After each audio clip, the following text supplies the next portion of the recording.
Well, another week and another edition of Bossier Watch. And as usual, I think we're both flying by the seat of our pants today. Yeah, as usual. And I don't know, I heard a little bit of a lag there in your voice. Are Uh you are oh. you drugged or what? Are you drinking? Oh, well, I'm drinking sweet tea as usual, but no alcohol in it. I did go to the frozen pirog, the frozen piro last night, but I didn't drink there either. Well, I had one Bloody Mary, and I'm not really a Bloody Mary guy, but uh, did have some really good oysters and had some pretty good fish. So anyway, Oh, but well that sounds just peachy. if I'm lagging now, it's got to be the internet connection. I'll blame it on the technology. Well, it's got to be me. I mean, up here in Benton, we don't get very good signals up here and speaking of Benton, you know, I was just curious, I Hmm. mean, have you seen? I gotta ask. So everybody watching, have you seen these memes? Where they got Tiger Woods and they got John Daly. Have you seen that? Yes, I have. They're actually pretty good. Well, it's really good. But one of our viewers, has took the liberty of making one of Bossier Watch. Did you know? I had no idea, but hold on, I'm clicking over to the folder now so I can pull this up. Now I'm intrigued. Let's see. Well, if This you is go to meme number one. yeah, meme number one. Okay. Yeah, let me I pull this up. This is great. Wow. Hey, I don't mind if we're the John Daly's of local media, so to speak. Hey, I'm good with that. Yeah, I mean, I don't smoke. I wear glasses. I mean, maybe my belly sticks out a little bit. I mean, and those pants he's sporting. I mean, that's cool. Yeah, it is. Look, there's no doubt the guy is legendary in golf. I'm not sure I could do the flowery pants, and I've probably smoked half a dozen cigars in my entire lifetime. Most of those in my younger days when I was inebriated, but I don't smoke. But hey, I'm good with being associated with John Daly. That's awesome. Yeah, yeah. Well, in the spirit of meming, I took the liberty of creating a meme myself, and you Uh know oh. how there's always this North Bossier, South Bossier thing, Yeah, yeah. Okay, let me right? grab. Sobo and Nobo and Sobo. Yeah. Well, I mean, just sitting up here in Benton, from our perch up Right. watching Yeah. the Hey, Nobo and the Sobo going at it, I just, yeah, but the thing about Benton is you guys are sitting up there in the gallery and y'all are fighting amongst yourselves. I watched the Benton Town Happenings page. It is a drama fest. yeah, but we keep it in house, I mean, we ain't got this Nobo Sobo thing going. It's just Benton, and you got to even say it right. I didn't even spell it right. Well, close enough, whatever. They know So I'm anyway. an outsider. Yeah. Hey, it looks like we got about 30 people watching so far. That's not too bad. We're about 3 minutes into it. What do you say we go ahead and do our little countdown deal? Folks, that's your cue to start tagging friends, texting friends. Hey, they're on. We're going to talk about a couple interesting things. We're not going to do a long show tonight. I may have just jinxed us by saying that, but we got to talk about some happenings at Red Rover of all things. And how does that relate to the city of Bossier and what's going on with that? And what else we're going to talk about there? Well, these Bossier SROs and the traffic cops and the city of Bossier and the Bossier Eh, police jury apparent and the school board apparently, the SROs need to be doing SRO stuff and not doing traffic stuff. But had Yeah, had a little bit of well, dialogue with elected officials on the internet. yeah, and had a little bit of let's just call it panty wattage, as the saying goes, on some of that, especially when costs get mentioned. My goodness, we've got to do whatever to save the children, and that's true. But it well, anyway, we'll get into all that. So, what do you say we go ahead and do our countdown? We got to talk about some FBI stuff, I think, that's been in the news or whatever's going on there. So, folks, we're going to hit the countdown for those of you that are new. It'll be about 3.5 minutes. I don't know, somewhere in there. That gives y'all time to grab some popcorn, get you a good stiff drink, let your friends know that we're on and that, yeah, we're going to be talking about some people and maybe making fun of a few people as well. And, as the official John Dailies of the Bossier area in the meme department, we'll be back here in about 3.5 minutes. All right, here we go.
Live broadcast is brought to you by Eagle Truck Center, soaring to new heights.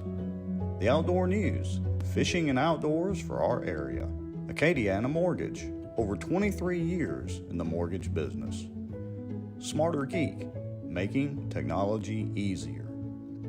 And the many supporters, donations, and folks sharing information and watching out for Bossier. Now, grab your popcorn and a drink. Here we go. Grab your popcorn and a drink. Here we are. All right. Where are we going to go first tonight? I don't know. I was trying to kind of have, all of my stuff kind of planned out. And of course, that's, not happened like I expected. So I'm doing my normal thing of checking the phone and double checking audio and making sure we sound good.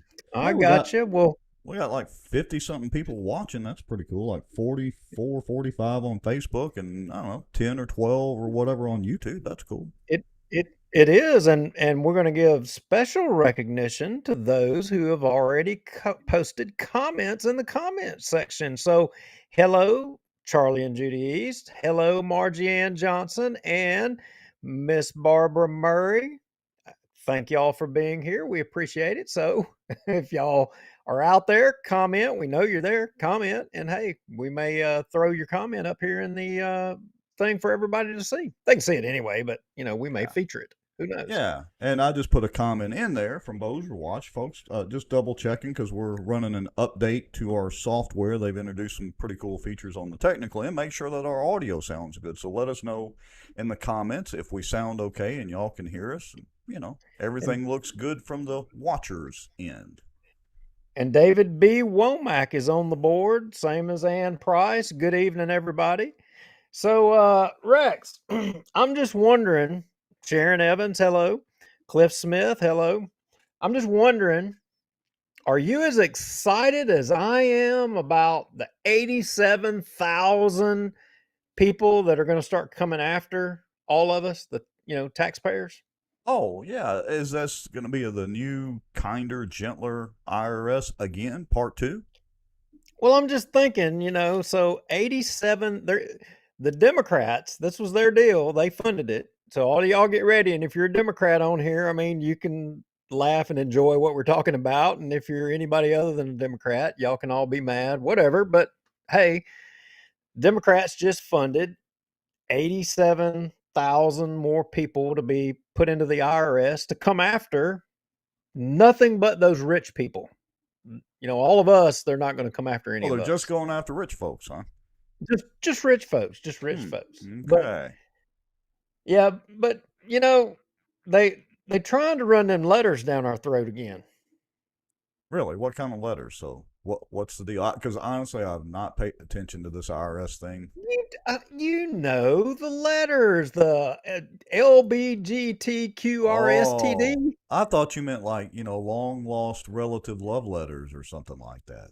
No, they got all these IRS people, these 87,000. They're going to be trying to run all these letters down everybody's throats. You didn't know that? No, I hadn't paid attention to that. Oh, you The letters get so confusing, whether it's IRS, FBI, DOJ, well, it confuses me. LBGTK, LMNOP, whatever. I don't, you know.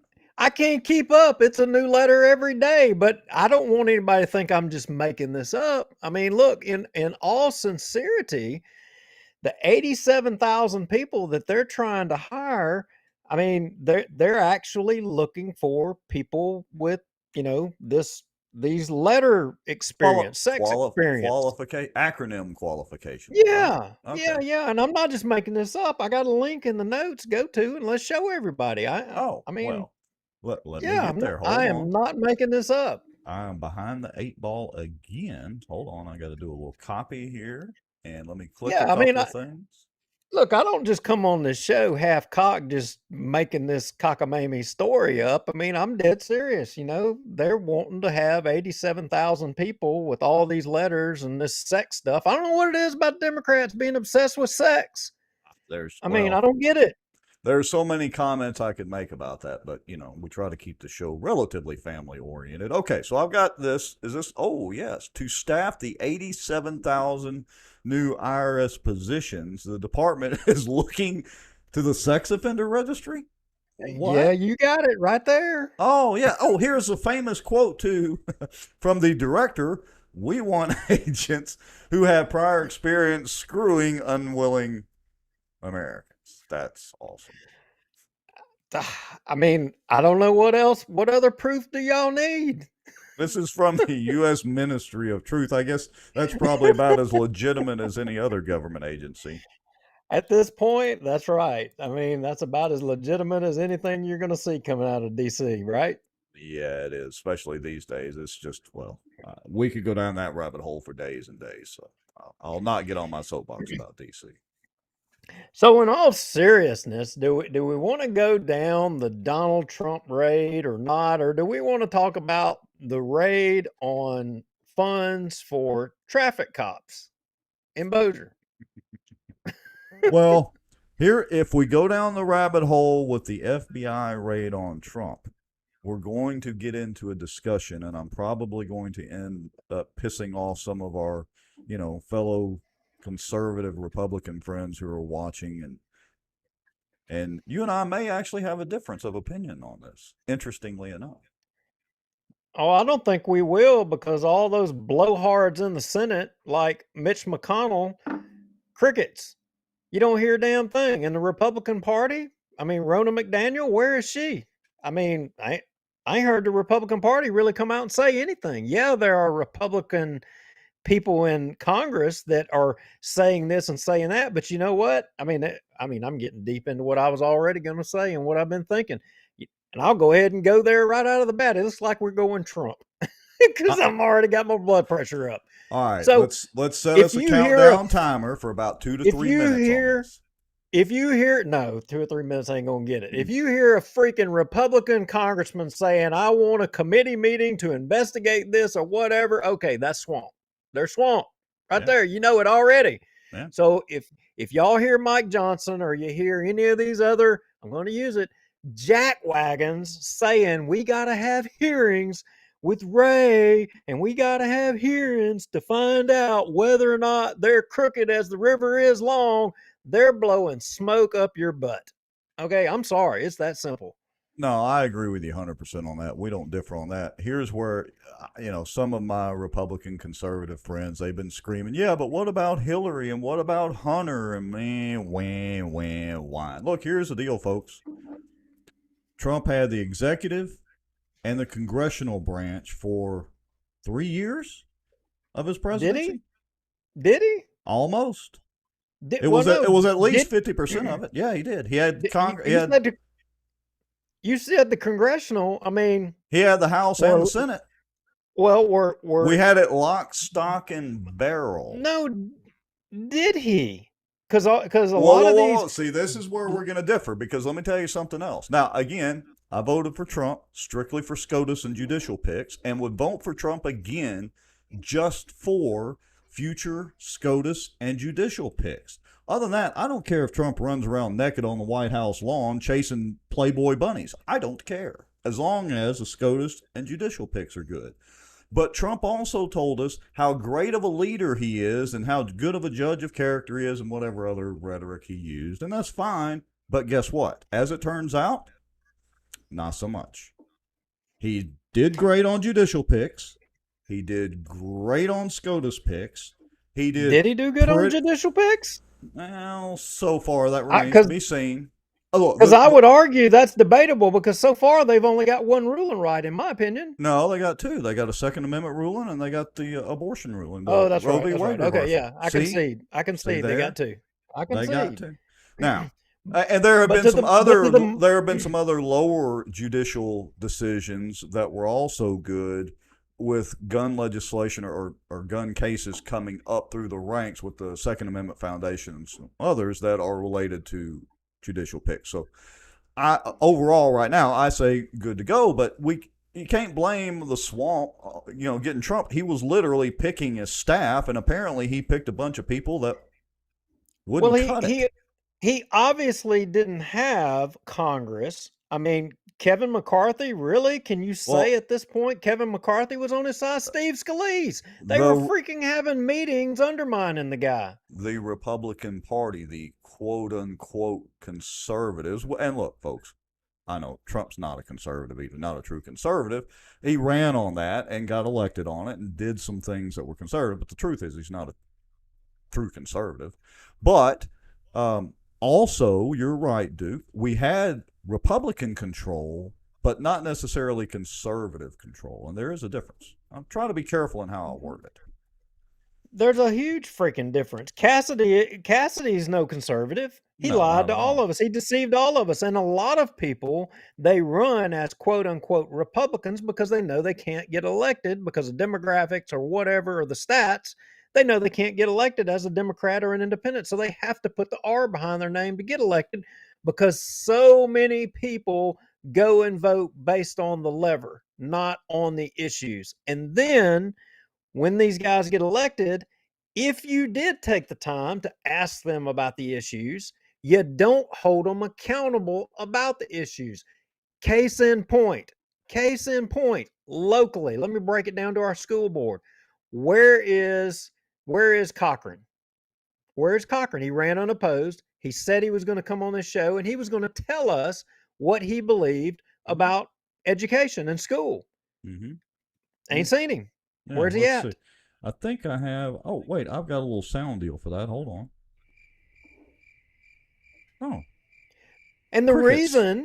the reason he he does they if you get especially if you don't have any opposition, All you right. you don't want to have to reveal what you truly believe or what your position. You want to be able to go in there and just rubber stamp whatever you think without having to have any accountability. And that's the problem with all of our politics and all of our government. There's not enough of us beating these people over the heads about, okay, where do you stand? Where do you stand?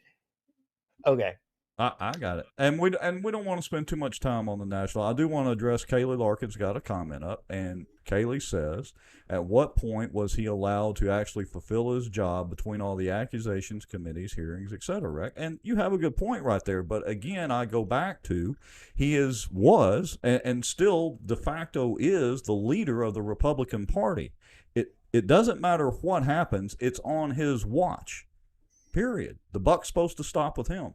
That's true. When he's I'll give you president, credit there. commander in chief, I know, he can't dictate to Congress, but he's president, commander in chief, head of the executive branch, and head of the Republican Party. It's still on him. And that's where I have the problem with Trump. Um, Well, and look, I'm just being honest. well, doing this little raid down in Florida thing and all this, I've been trying to do a little research and kind of, I don't know, maybe a lot of people may be up to speed and may know. Rex, did you know that there was a magistrate judge by the name of Bruce Reinhart who signed off on this FBI raid at Trump's house or whatever? Did you know that? Well, I had kind of seen one of the links in the notes. So what is special or not so special? What is infamous about this Well, judge?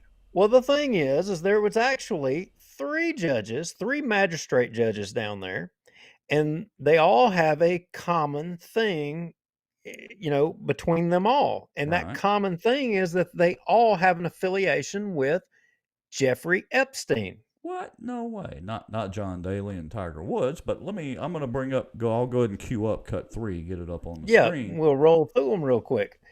And there's another common denominator. So Mm-hmm.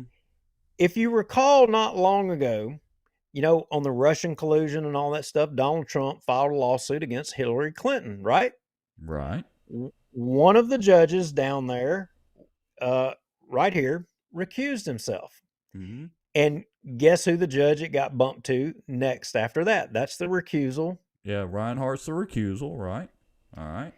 So Well, let me well, it literally went to one judge, then it went to Reinhardt, and then okay. Reinhardt recused himself from that. Right. Okay. So And now I brought up the next cut, so I might be jumping the gun a little bit, but why am I seeing Jeffrey Epstein's name here? well, because this guy Reinhardt was Mm-hmm. actually he worked for the DOJ. Mm-hmm. He ended up resigning from the DOJ to go do what? Represent Jeffrey Epstein employees who were accused Oh, and a part of the sex trafficking down there. okay. So I'm just showing you the proof out there. He was also, and if you go to the next cut, there was another this guy Reinhardt was brought up on these charges, Mm-hmm. or accused of having inside information about the Jeffrey Epstein case, having worked at the DOJ when they were going after Epstein, and then he says, "No, I didn't have anything to do with it. I didn't have any knowledge of any insider stuff or nothing. I didn't do anything with the Epstein thing." Well, then after he leaves, he had started his own practice. Then one of the people at the DOJ says, go to the next cut. Yeah, he did know. He did have all this stuff. He did have all the now, if y'all remember, Epstein got all these uh perfect little deals. I may have the cuts all backwards. That's all right. I'll find it. This one? Yep, that's it right there. All right. Let me make it a little bigger. Okay. Yeah, and I hope I've got a position, folks, for y'all to see. And again, we understand, well, probably the majority of y'all are coming in on mobile, so that's fine. That's why we kind of read through these or at least explain them. So, all right. So it says by the end of the year, Reinhardt had resigned his post in the Southern District of Florida. Within days, on January 2nd, 2008, he was hired to represent several of Epstein's accused accomplices who would later, like Epstein, receive federal immunity for allegedly trafficking underage girls. And that was, it's been kind of a big story since the whole Epstein thing broke again before he committed suicide, supposedly, or whatever happened. Was that, yeah, they kind of got a slap on the wrist for trafficking girls. Yeah, and I mean, I'm just wondering how many people who were partnered up with Epstein, how many of them's homes have been raided by 100 FBI agents? I would guess to say probably zero. So, another question.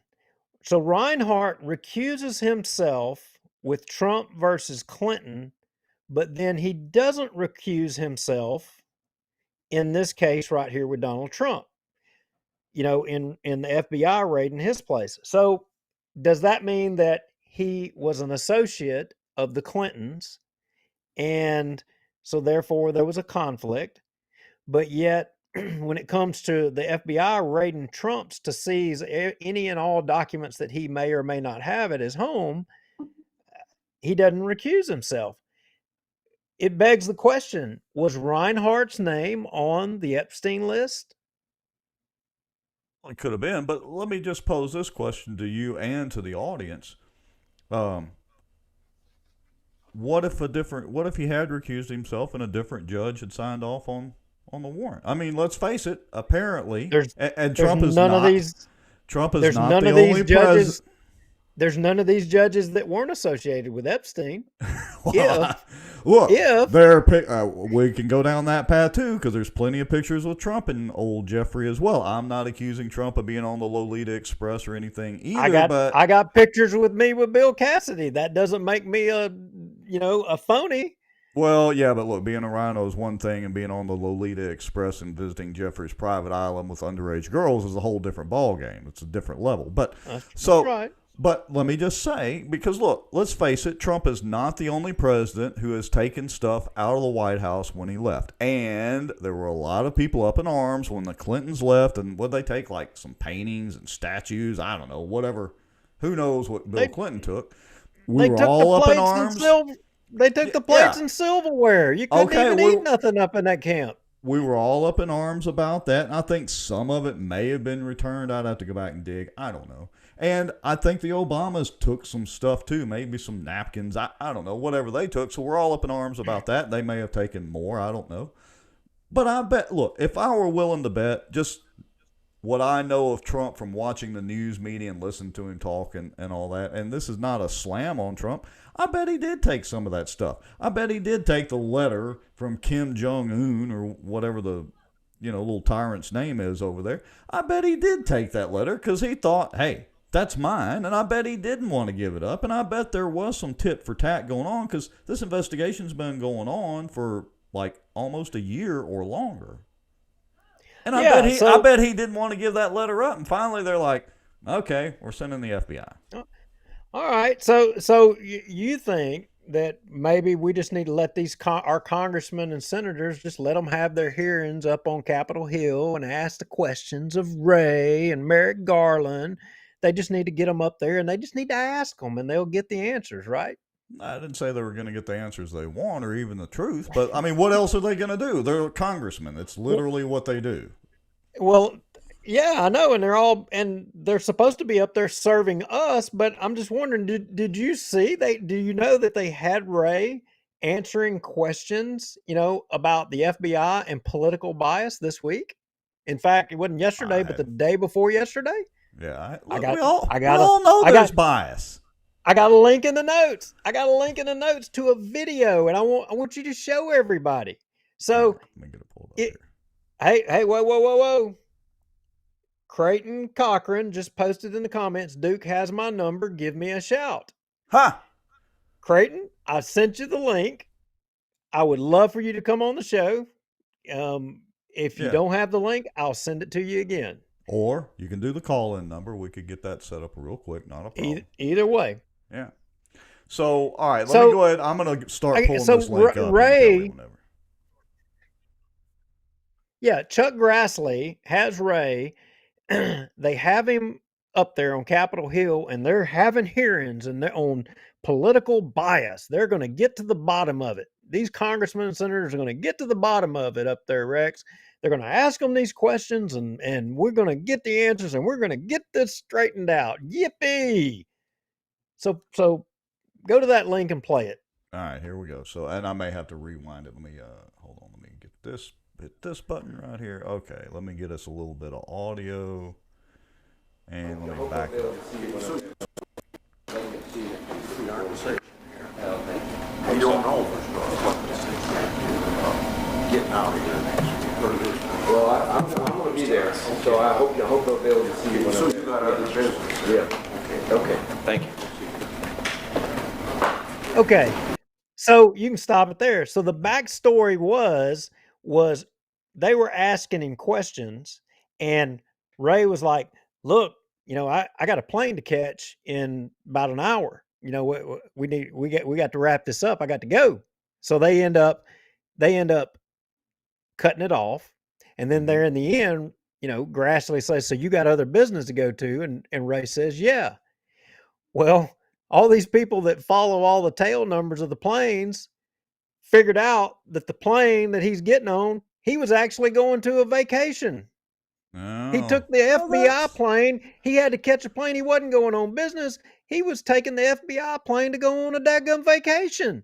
oh, well, that's important. They have to go on vacation because it's so stressful in what they do. They got to raid houses and Mar-a-Lago and battle Trump and do no-knock raids and, shoot the Yeah, wives but of people. but they're having a hearing on political bias.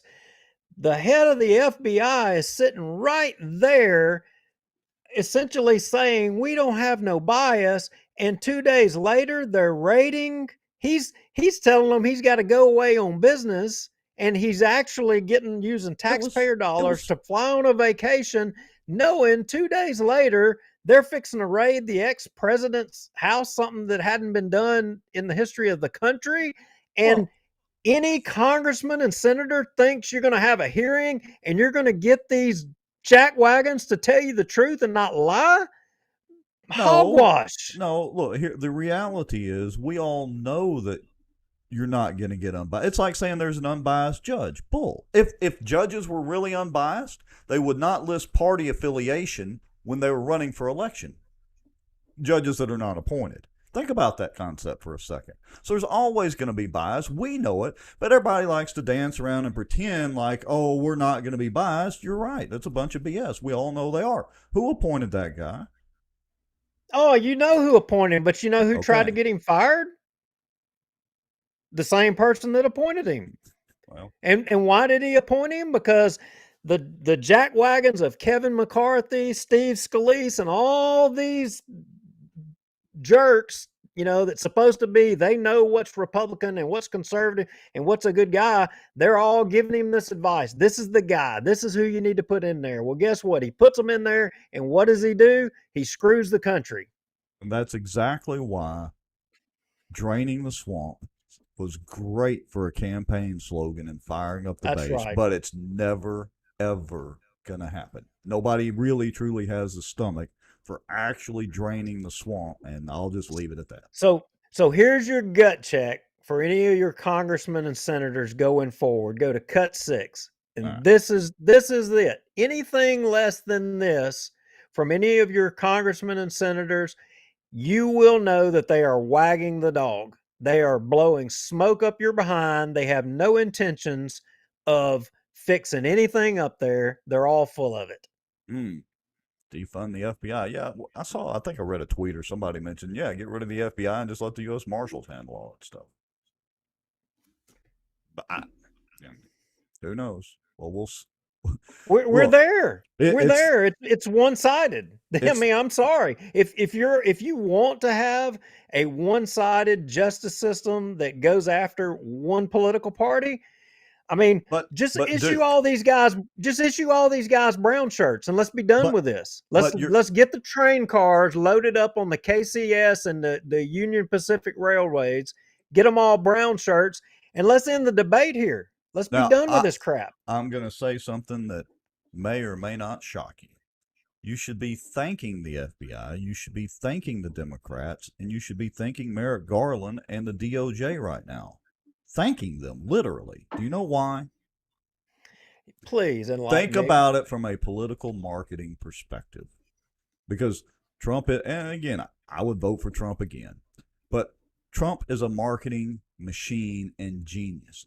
Do you think the FBI raiding Mar-a-Lago is solidifying his base, or is it causing his base to, oh my goodness, they raided him, we're not voting for him now? No, it's actually doing him good, because the Democrats weren't going to vote for, and the liberals weren't going to vote for him no matter what, because, orange man bad.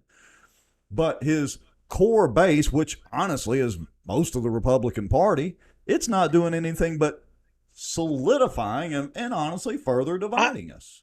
I agree with that. But this is genius. Trump may have called them and said, I have classified documents. Come get me. I agree.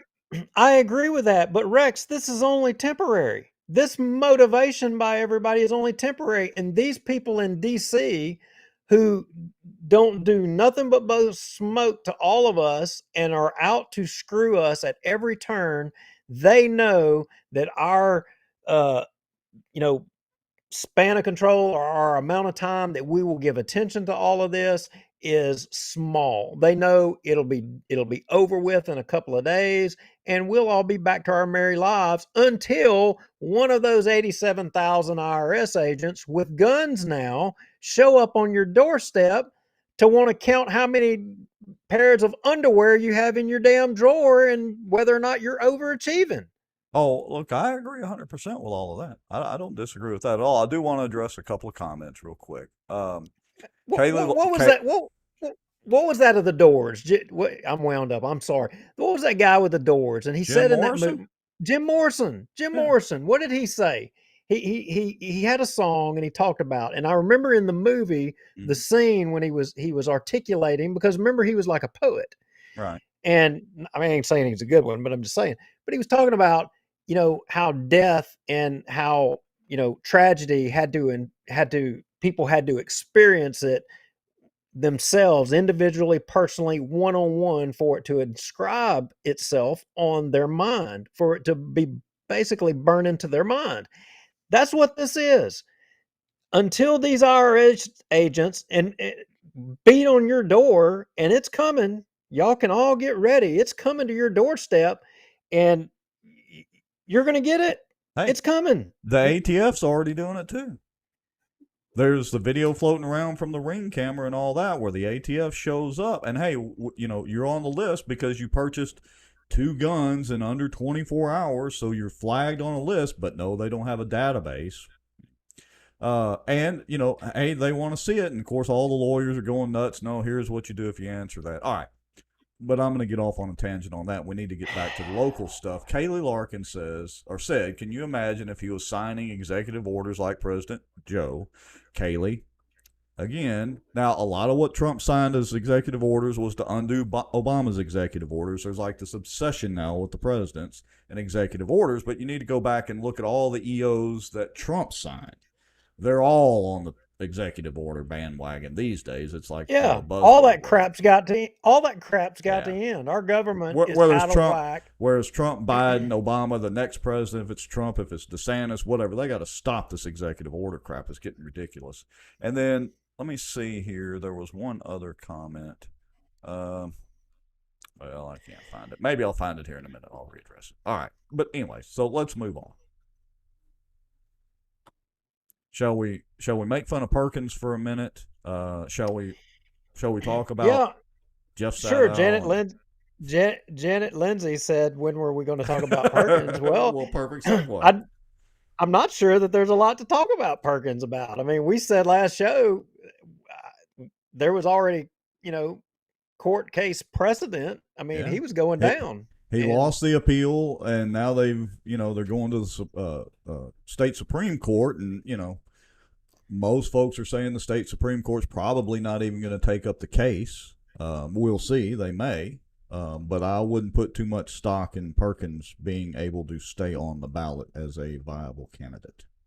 But I do want to point out one thing. I wonder if that I'm using your word now, so I wonder if that jackass is going to pull out the race card again. Because one of the 3 judges, well, one of them was your buddy Jeff Thompson, and the other judge, well, her race, ethnicity, whatever the politically correct term these days is, skin color, whatever, she happened to be of the same skin tone as Perkins himself. I wonder how he's going to play the race card now.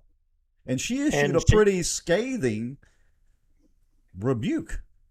really okay. Yes. Well, I hadn't read all that. Well, I mean, I'm shocked on multiple levels. So I mean, I may see if agree with Jeff Thompson on something, and yeah, Thompson. Look, I got to give him credit. Thompson's, well, I've lost train of thought here, but his response or whatever on the suit, that's not the right term, but anyway, they were all rock solid and they were ready to review that case. So to his credit, and what was the other judge? I got to pull it up. Was it Shonda? well, I would say that it was easy ruling to make, considering that you'd already had two appeals court rulings already that basically affirmed what they were going to say. I mean, it was a no-brainer.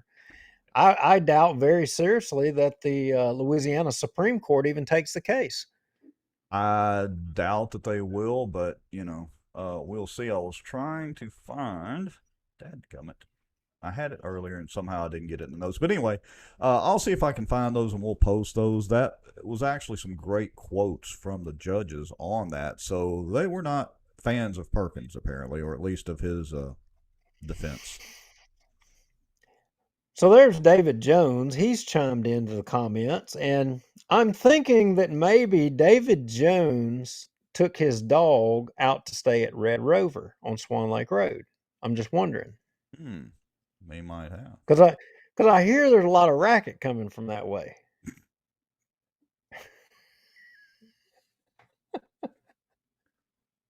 Shall we move into Red Rover? Red Rover. It's looking like we're going Red Rover. So 3 shows ago, Rex, remember we got an anonymous tip. You know about them anonymous tips, right? Yeah, anonymity or whatever. Anyway, yeah. Yeah, we promote people to send us information. But wait a minute, that wasn't exactly an anonymous tip because we weren't the only ones that got some of this information.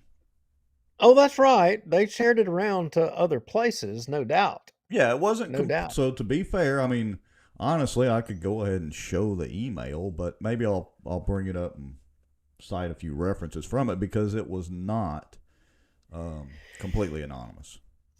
But it came from Bossier Watchers at protonmail.com, and there were numerous things in that email that charges that were made, and of course we try to root out. And some of it we left it alone, and some of it was not. Right. One of the things was this issue called Red Rover. Now, I had no idea what Red Rover was. I mean, am I watching some cartoon on Saturday morning? I didn't know what this was about.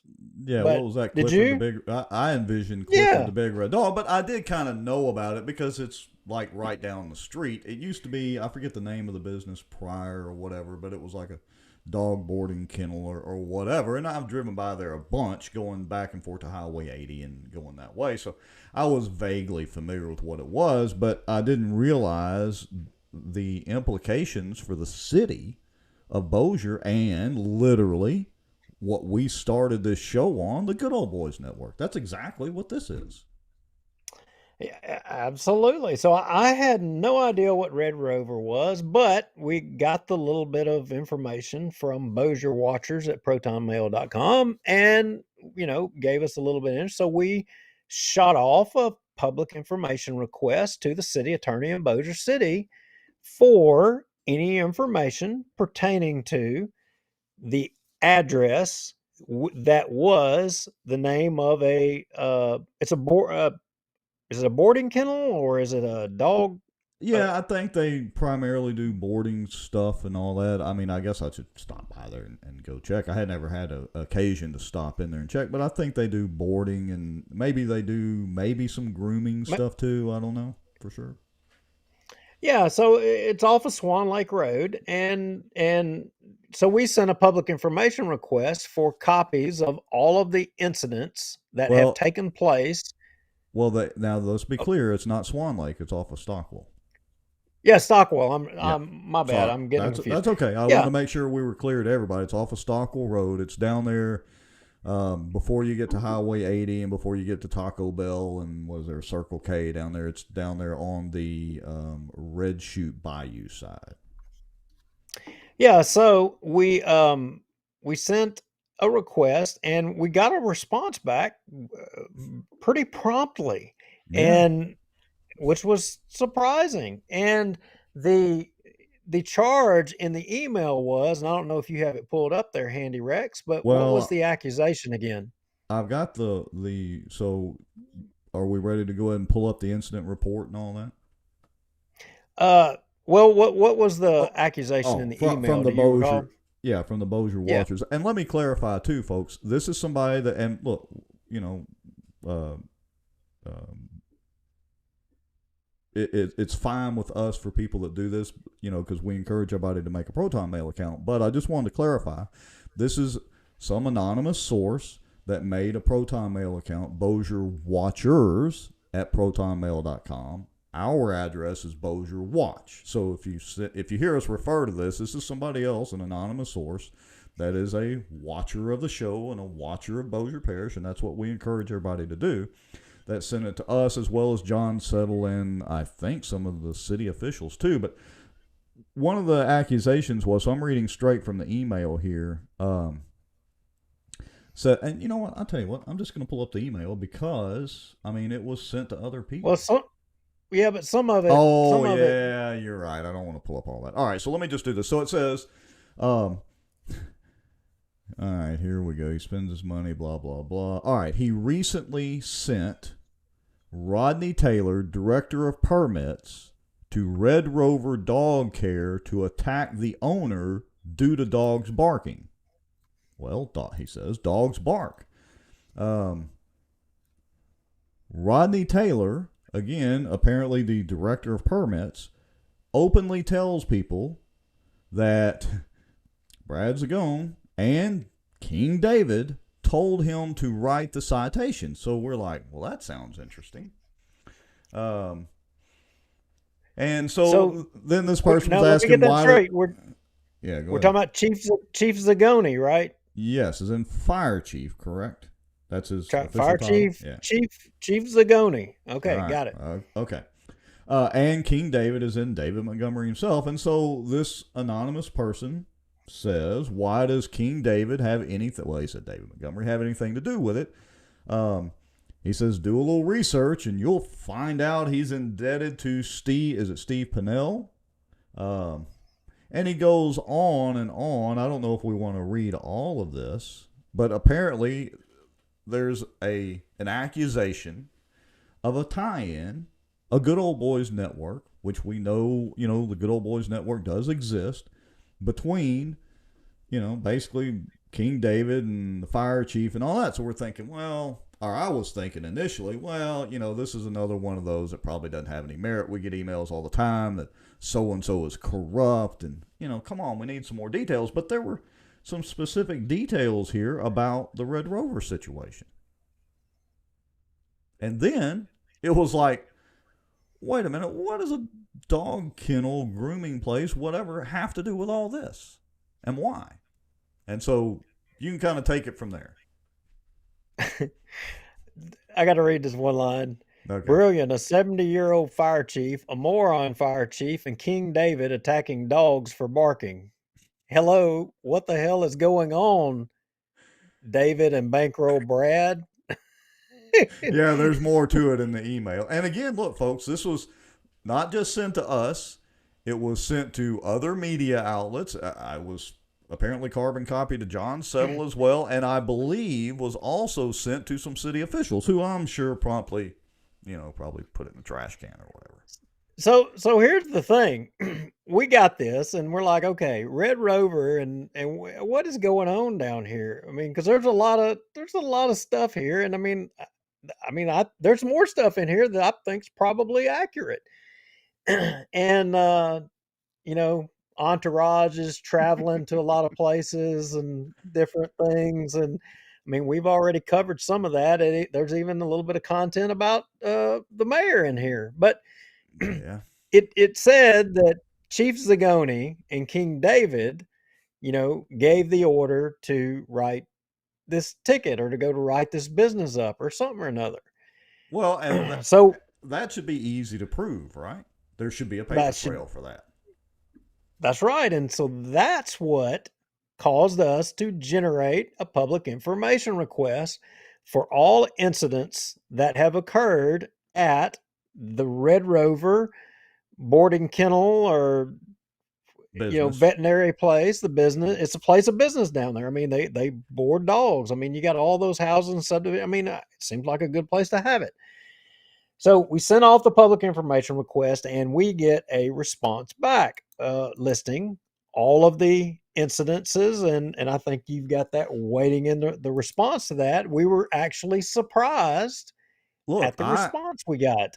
I honestly thought that it was going to be a bunch of nothing.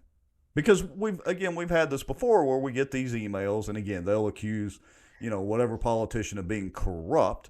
But there's no real details and then there's no paper trail to follow. So I figured we'd get this in and, I don't know, maybe somebody got mad and the cops went down there and, hey, can you keep the dogs quiet or whatever, or whatever happened anyway. But, oh no, there's a page in here that has something, it's only like 2 or 3 sentences, but it is very revealing and very telling. Well, and I don't know. I probably should pull that page up and look at it myself real quick again. Yeah, so I'm gonna scroll. I'm gonna start out at page 1. I think that's actually on page 3 or 4. Of the PDF. All right. So look, folks, I'm just gonna kind of roll through this. This is page 1. It's showing the communications. The address of the Red Rover Kennel is 606 Stockwell Road.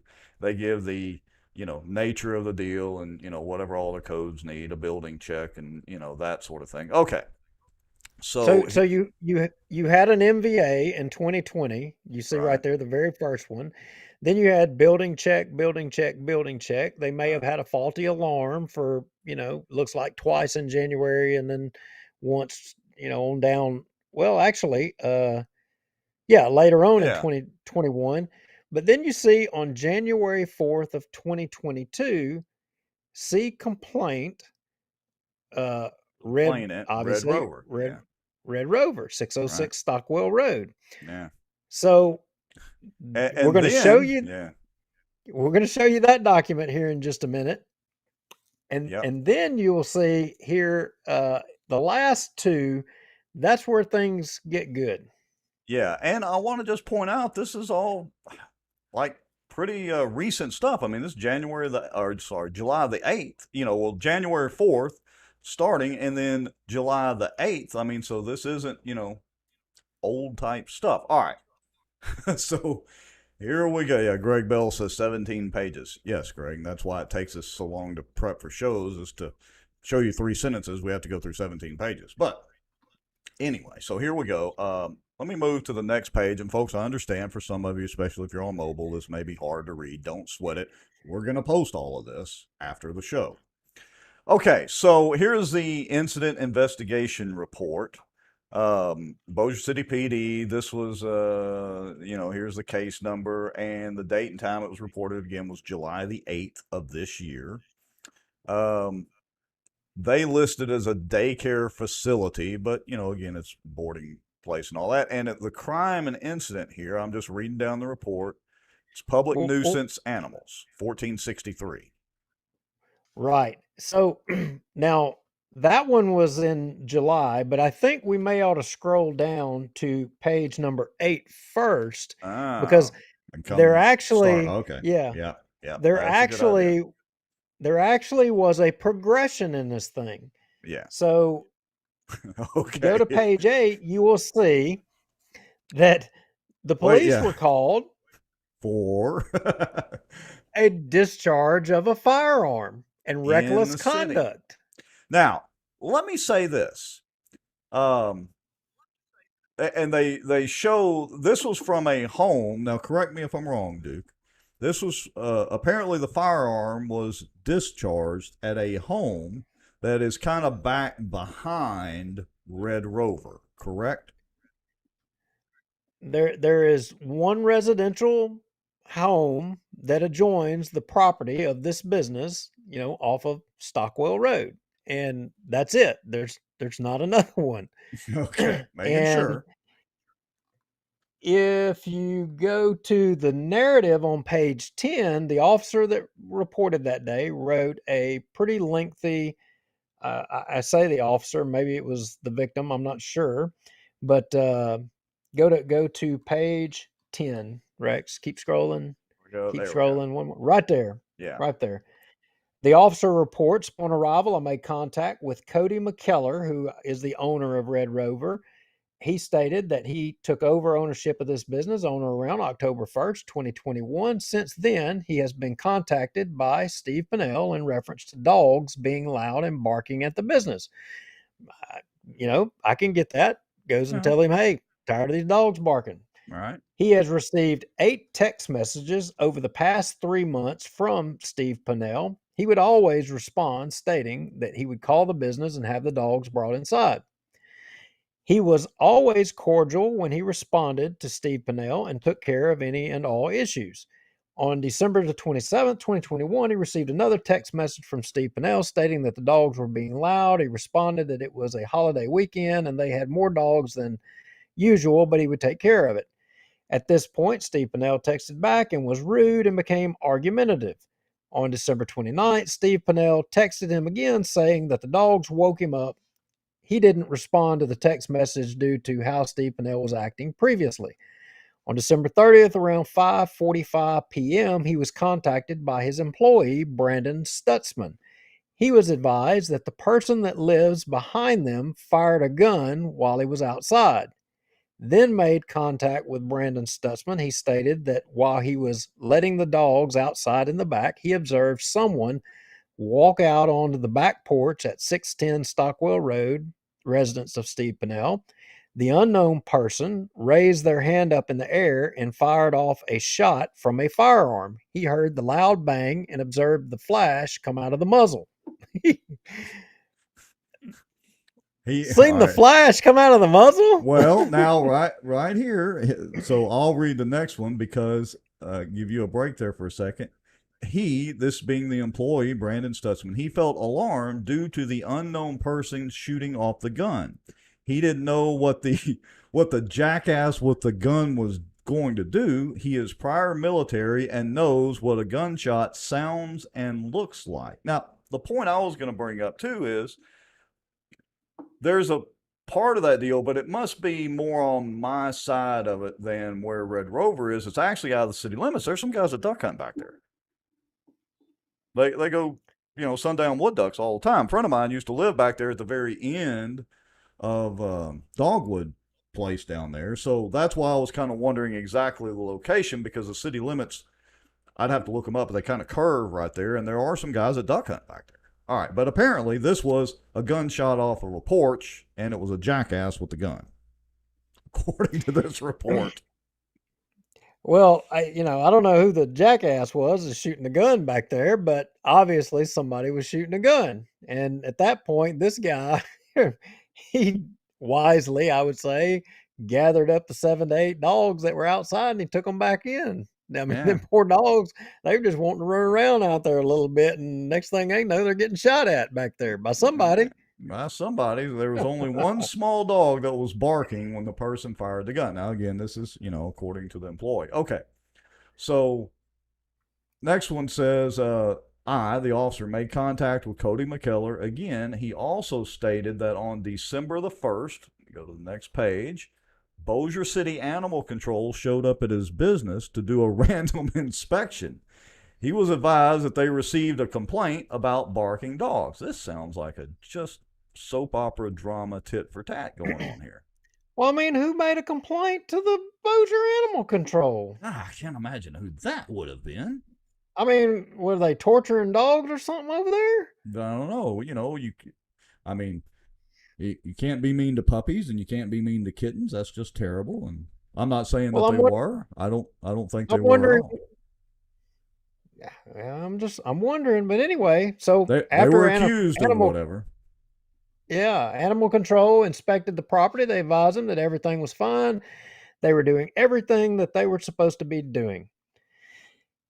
He also has all his permits, inspections through Bossier City to be operating his business. He feels like since Steve Pinnell is supposed to be someone big in Bossier City, well, he's not that big. He's about mine and your height. He's not a big guy. Yeah, it's not very Anyway, big.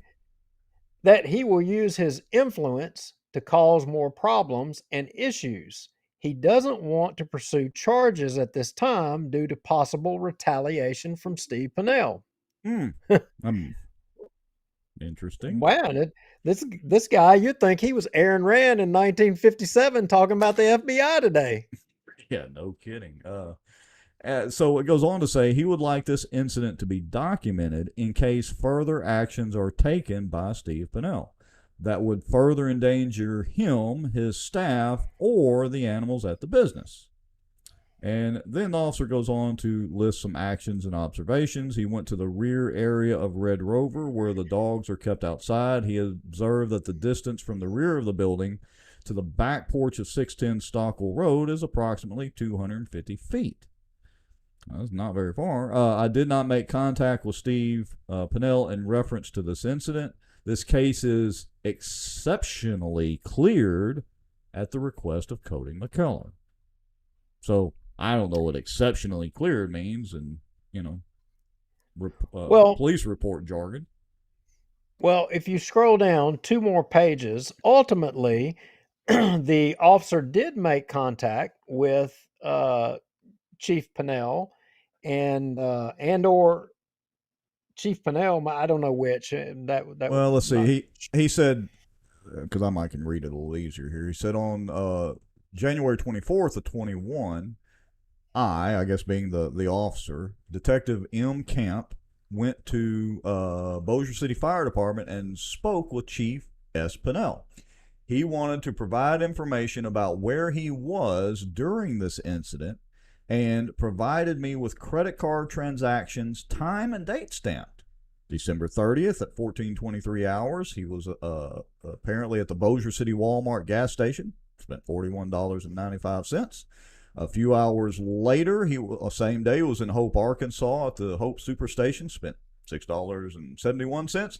And same day, a couple hours later at 18:34, he was in Beebe, Arkansas at the Sonic for $15.25.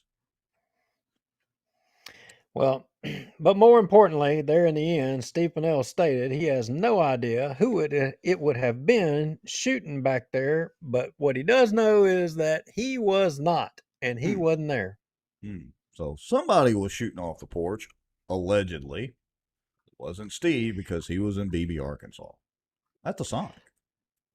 So I think what was it, 13 about wanting to get it documented. He was probably on the mark about wanting to get this documented, that he expected that he was going to have some problems in the future because, as fate would have it, I think if you scroll to the very, very top, that's where this story gets interesting. Yeah, that's where it makes a real twist. But I do want to clarify something here. So on the page that we were just looking at, there is a mistake in that report because the report's dated 1/24/2022. Correct. All right.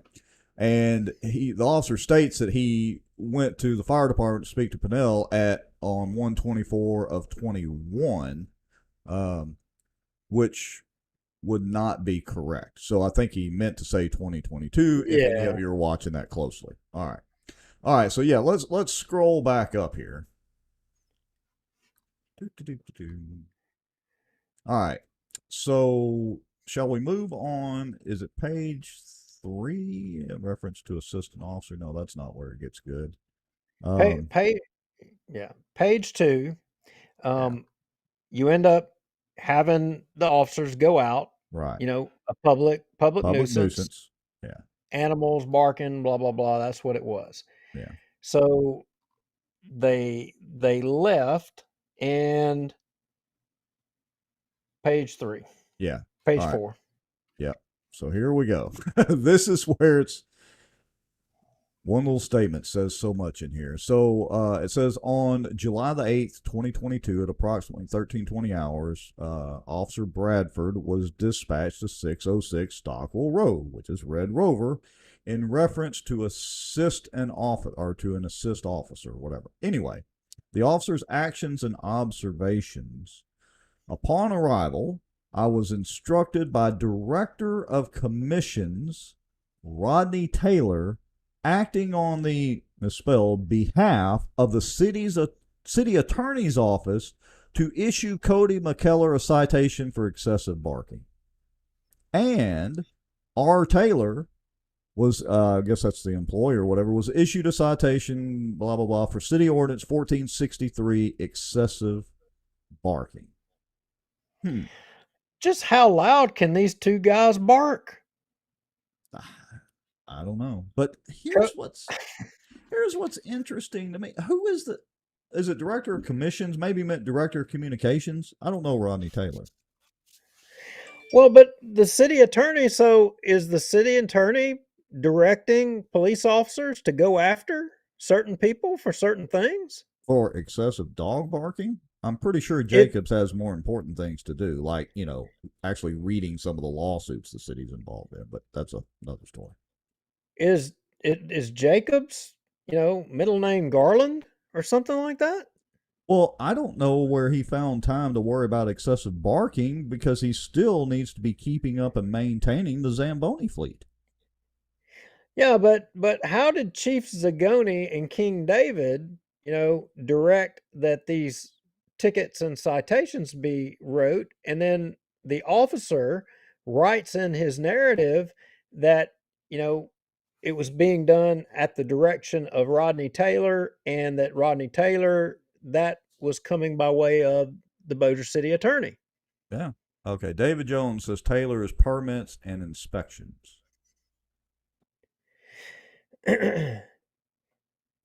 So are they saying that, the business, I'm sure that there's some rules that say that the businesses are supposed to bring the dogs or out of the kennels or something at some amount of time, or I mean, is that what they're saying? I mean, if that be the case, then why did the council, Well, if approve having a permitting this type of business next to the residents, you know, did did the residents go and complain about that business being there whenever this was considered? Well, and Barry Butler brings up a good question, the noise ordinance. And yeah, uh, maybe our good friend and former city councilman David Jones, maybe he remembers or knows something, maybe not, about the noise ordinance. I mean, we can go look that up, but we hadn't done it before this show on uh, how that actually works. I mean, how do they determine what excessive barking is? Are they going out there with a, little noise meter? I mean, how are they doing this? Doesn't sound like they did. It sounds like the city attorney's office just said, you're going to go write a citation for this and you're going to go write a citation for that.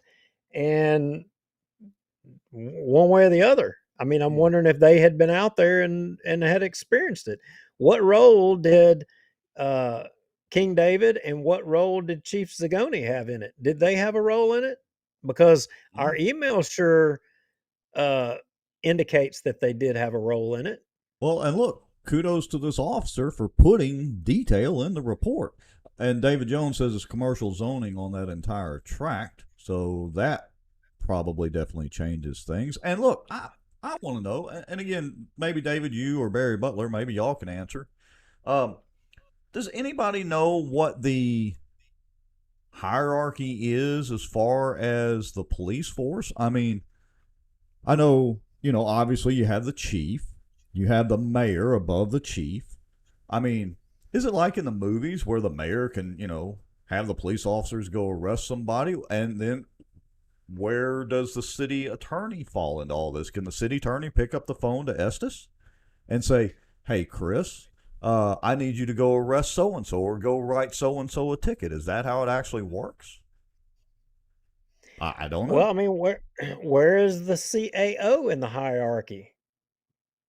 It doesn't isn't the CAO in the Pareto chart of organization? Well, I don't know, and I have a sneaking suspicion that there's probably a lot more to this story. This sounds like a vendetta deal. Just on its face and just reading through this, I bet you there is a whole lot more to this story if we dug into it. I think that there probably is, and I mean, I don't know. Whoever Bossier Watchers is, perhaps you want to send us a little bit more information and a little bit more detail. You sent us a bunch, and it kind of not organized. It sounded a little personal, but if you send some detail, you see, we'll root it out and we'll put it on here. And kind of shocking that the city attorney is directing officers to go after individual people and write individual citations. I mean, I don't know. Maybe I shouldn't be shocked by it at all. Well, Probably shouldn't. I mean, he threatened to run over the media with a Zamboni. and I gotta say, we're amateurs at this, and we're pundits, and we give our opinion, and we're not necessarily fair and balanced. But we're the only ones covering this. And again, the whole key thing to this is, and look, I got to give McKellar credit that he filed that report, months prior to this to just get it on the record. Because again, this sounds like a tit for tat, and somebody's got it out for somebody else type of deal, and let's use the power of the police to go out there and jack with everybody and use the inspections division or whatever. And again, credit to the officer because he put just the right amount of detail for us to talk about this on the show. Yeah, there's some other accusations in here about slush funds and construction things and billing for you know city city things. I don't know. We may start shooting off some public information requests for some of those things as well too. But sure would like to have some more detail. Yeah, and I got to give you credit too for firing off the email. You sent it through our Bossier Watch stuff, but firing off the email to look into this, that was a great call because we were both surprised when we saw that sentence got highlighted there. So, all right. So I got to remind you, we're at an hour and 12 minutes now. So, how closely do we need to watch time this evening? Um, I don't know. What was the other thing? We had one more thing that we needed to get on to, and I can't Well, recall. What was it? I was going to do a little bit of insurance, but I can do that briefly because I'm going to post a document later. We talked about Perkins being out. Basically, we talked about the two tiers of justice. Oh, yeah, Julianna and Sadow and our good friend Barry Butler. You're making the show again tonight, Barry. Oh yeah, Barry Butler's out there stirring things up, and mighty fine job, I might add. Yeah. But he made a post, and he was actually quoting someone else in the media, Mm-hmm. and I got to tell you, I thought the article was on point. I didn't find the article to be egregious. I found it being on point, and I found it to be making, as Michael Ferris just said, an excellent point. Yeah. Now, I want to circle back for 1 second, the favorite phrase that I think David Womack likes. But David Jones just commented and said the place was zoned commercial and was a tax store. The resident built next to a commercially zoned track. So the plot thickens with that. Okay. Yeah, I agree with you. I thought, Jeff Sadow, for those of you, we mentioned it before on the show, has started he's using a new content service where he's posting some of his articles. I think he calls it Bossier Reviews. And yeah, he posted I would agree, it wasn't a bad article, a pretty decent article the other day. And Barry Butler, basically reposted that article. Let me see if I can find it here and I'll put it up on the screen. Let's see, I think this is it right here. Let me see if I can make it a little larger. And let me share my screen. There we go. Okay, and I'm not going to read the whole thing because one thing about Sadow, he really uses a lot of flowery language, and that's okay. But Let's see here. Let me resize the screen. Command minus. There Yeah. we go. All right. So here's the article. This is on Barry Butler's page, posted as a public post.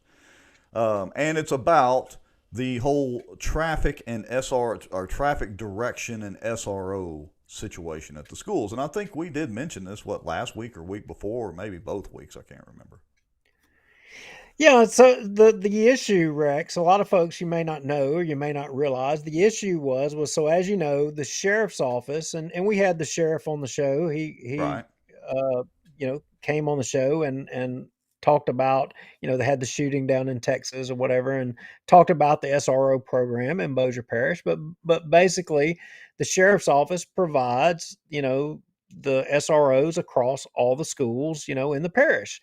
And had a really great conversation and obviously with the shooting in Texas, all the SRO programs are reevaluating, where they have deficiencies and where they have shortcomings and just you're always trying to cover every potential thing. You can't cover them all, but you try to plan for it and figure it out. And obviously, they I'm guessing they come to the conclusion that, what, we see a time frame that we could actually have a problem.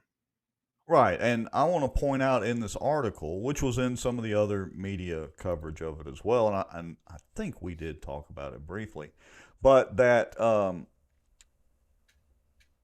the school board initially wanted, the Bossier Parish School Board initially wanted to bill both local governments roughly $300,000, but then pared back the scope and request to $25,200 each, working through memorandums of understanding.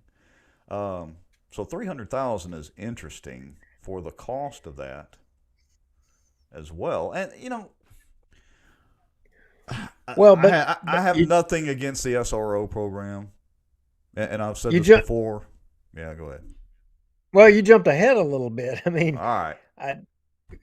So the what was the perceived problem? The perceived problem and why there needed to be a change was the fact that the SROs, were leaving the school when it got time for the end of school and at the beginning of school to direct traffic at intersections of, certain schools, leaving the Yeah, schools with no SRO.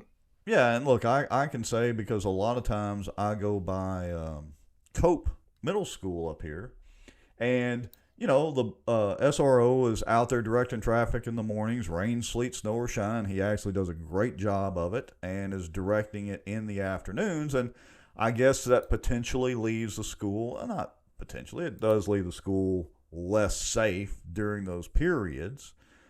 And so they want to, correct me if I'm wrong here, but my understanding is they want to make sure that the SRO or SROs are in the building and not, worried about directing traffic for safety reasons, and have another law enforcement agency, obviously Bossier PD, probably out there directing traffic, which would add another element of security as well as making sure the traffic, gets in and out of there as smoothly as possible. Yeah, because the last thing anybody wants is to get hung up at these intersections. But, the sheriff's office apparently told the school board that the SROs from now on won't be going outside to do traffic duties. I mean, y'all heard me griping last year about, the zipper method on Benton Road uh, up there at Benton. I mean, it's ridiculous up there. Everybody, the way they're driving their damn cars, cutting in and out, running to the front. I felt like some road rage many days. But either way, I didn't know that's the SROs that are out there doing the traffic stuff. But apparently, the sheriff they figured out, this is a shortcoming. We don't need the SROs out doing traffic. We need the SROs in the building. Yeah, and And I can't speak for every school, but I can tell you for sure that it's a Bossier Parish Sheriff, SRO that's doing the traffic at Cope. Again, I drive by there frequently in the mornings and the afternoons, and he's out again. He's out there, rain, sleet, snow, or shine. Yeah, Kaylee, but apparently the SROs are not going to be doing traffic anymore. And so therefore a void was created for, like your intersection there, Carolyn and traffic, these different places, there is a void. So wouldn't you know, lo and behold, some high achieving politicians came up with the grand idea that, hey, let's just chum up some money from these different bodies. And Sadow puts in his article here these numbers that Rex was articulating just a second ago.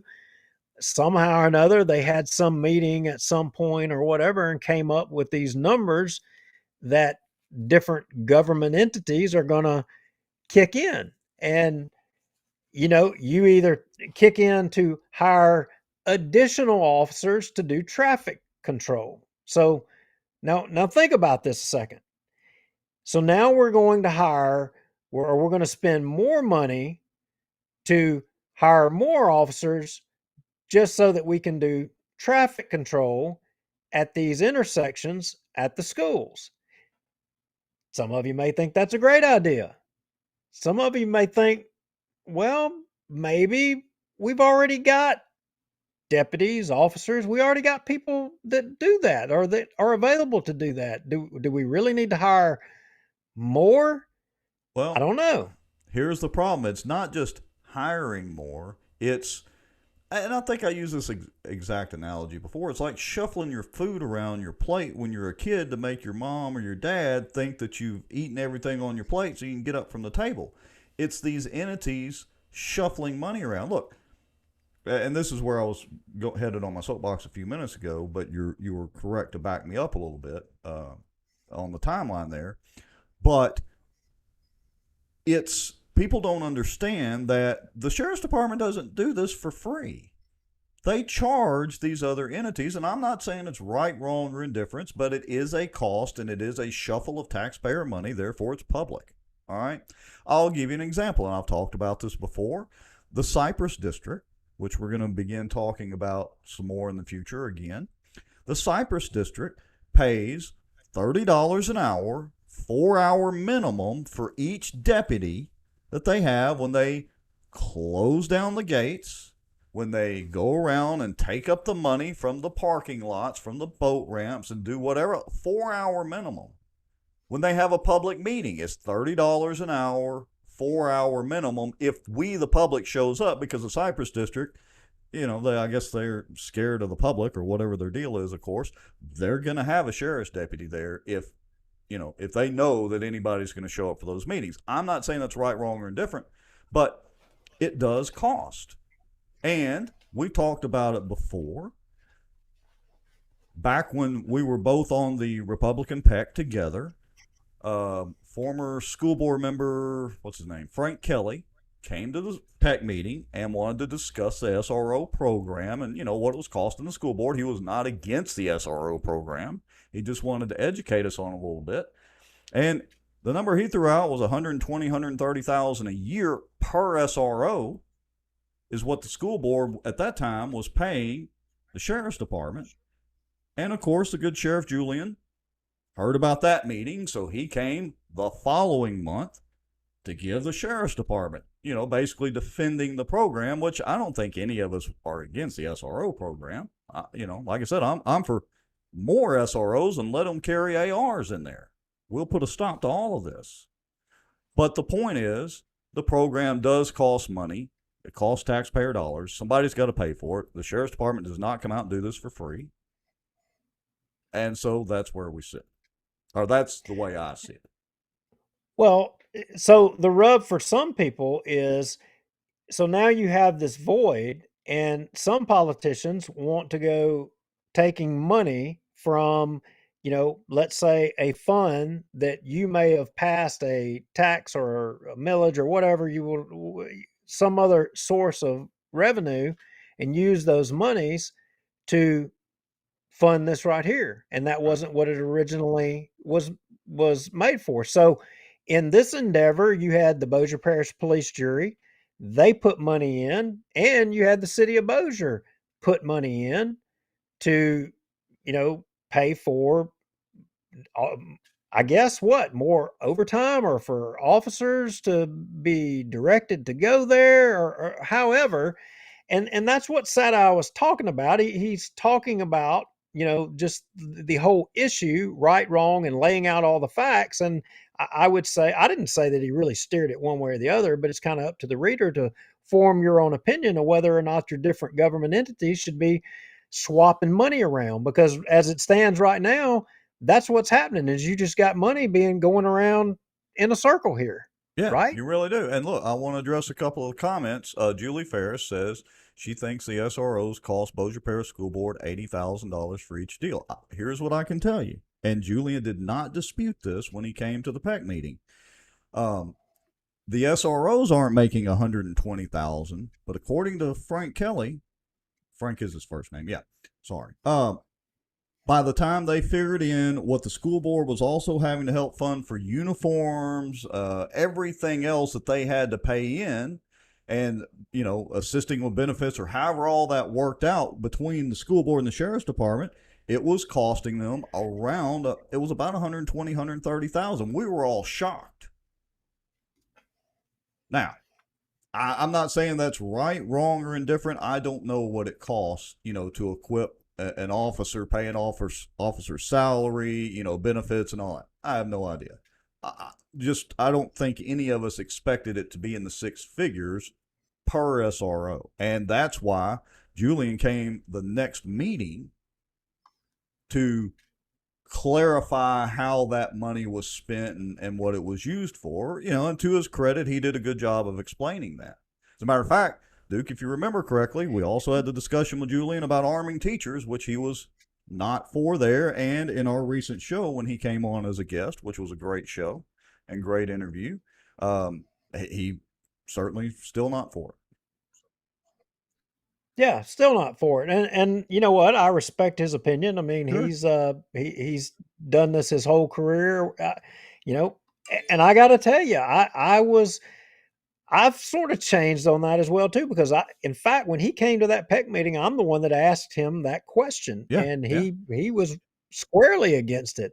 And it was actually Tim Mueller that changed my mind because of a comment that he made. He said, I have to disagree with you, Duke. He said, there's some teachers that I know that there's no way I'd want them to even own a gun themselves individually, not even if they were at the school. And it made me stop. He made me stop and think about that. And I said, well, actually, there's some people been around in my life. I don't think they needed to have a gun at all, any way, shape, form, or fashion. They're crazy. I can't disagree with that. I know some great teachers, and I know some teachers that really shouldn't be teaching either, and I know some preachers that shouldn't be preaching either. But no offense to Tim, you're a great guy and a good man of God. So, yeah. But that wasn't all of this story. Right. What actually became the story here was the comments after. Oh, yeah. Let me scroll on down to that. Yeah, because you go read Sadow's article. It is a good article. It's posted on Barry Butler's Facebook page. So it's public, so you don't necessarily have to be friends with Barry, but Barry posts some interesting information too. So here we go with the commentary. Our good friend Matt Barnell said it would only cost $50,000 a year to ensure the kids have an SRO on campus. Let me change this from most relevant to all comments. There we go. Okay. Hold on just a second. All right. Barry says the original cost estimate was $300,000, and I bet because the school board was looking, going, well, the SROs cost us this much. We bet traffic cops are going to cost us this much, and so they're doing a little tit for tat back here. And I'm just scrolling down through this, so just pause me at any point. We'll get to Julianna here in a second. Okay. All right. Yeah. So. Anyway, Matt and Barry are doing tit for tat. Then we have Julianna Parks, our good friend Julianna Parks, your best friend. She says, "Do you want to read it or shall I?" Knock yourself out. All right. So, and again, this is for those of you that can't see, if you're on mobile because the print's small or whatever. What do you do? This is from Julianna Parks. What do you do when there is a problem and the other entities refuse to act to resolve the problem? Would someone please think of the children? She didn't say that. I added that in. Maybe it's a school board's responsibility to address traffic around schools during school time, but if it's a traffic problem slowing down my constituents' day, do you think me pointing fingers will satisfy them? Because Sadow mentioned her specifically in his article, by the way. I voted what was best for my district in an effort to resolve a huge problem and to keep the SRO at W.T. Lewis Elementary protecting the young lives. As typical sour Sadow misquotes me. I won't bother trying to contact him to correct his misstatements because he never calls me back. He doesn't care about the truth. And she posts her number publicly. Now, she posts her number and she says, and I am always ready to discuss any of my decisions and answer any questions. Now, I'm going to come back to that here in a second, but I want to go to the top, Rex. Let's go right back up to the top. One more question. And I've got a question. What do you do when there is a problem and the other entities refuse to act to resolve the problem? Maybe it's the school board's responsibility to address traffic around schools during school time. But if it's a traffic problem slowing down my constituents' day, do you think me pointing fingers will satisfy them? I'm wondering if she's speaking as the attorney for the sheriff's office or is she speaking as the police juror? Because Good question. she just made a decision as a police juror, and she also does business as an attorney for the sheriff's office, which incidentally is the same reason she threw rocks at, John Settle, because John Settle pointed out it being a conflict of interest of her being an attorney for the sheriff's office and then also being a police juror. But yet here she is voting on an issue to spend money from taxpayer dollars from a fund that was not meant for this purpose to pay for what? Traffic for a sheriff's deputy? And look, and you're 100% correct, and so was Settle, because it's just the appearance of that that's not good, that she should be worried about. But wait a minute. She's called Settle a liar. She's called me a liar. And now she's saying that Sadow, he doesn't care the truth. She's basically saying he's a liar too.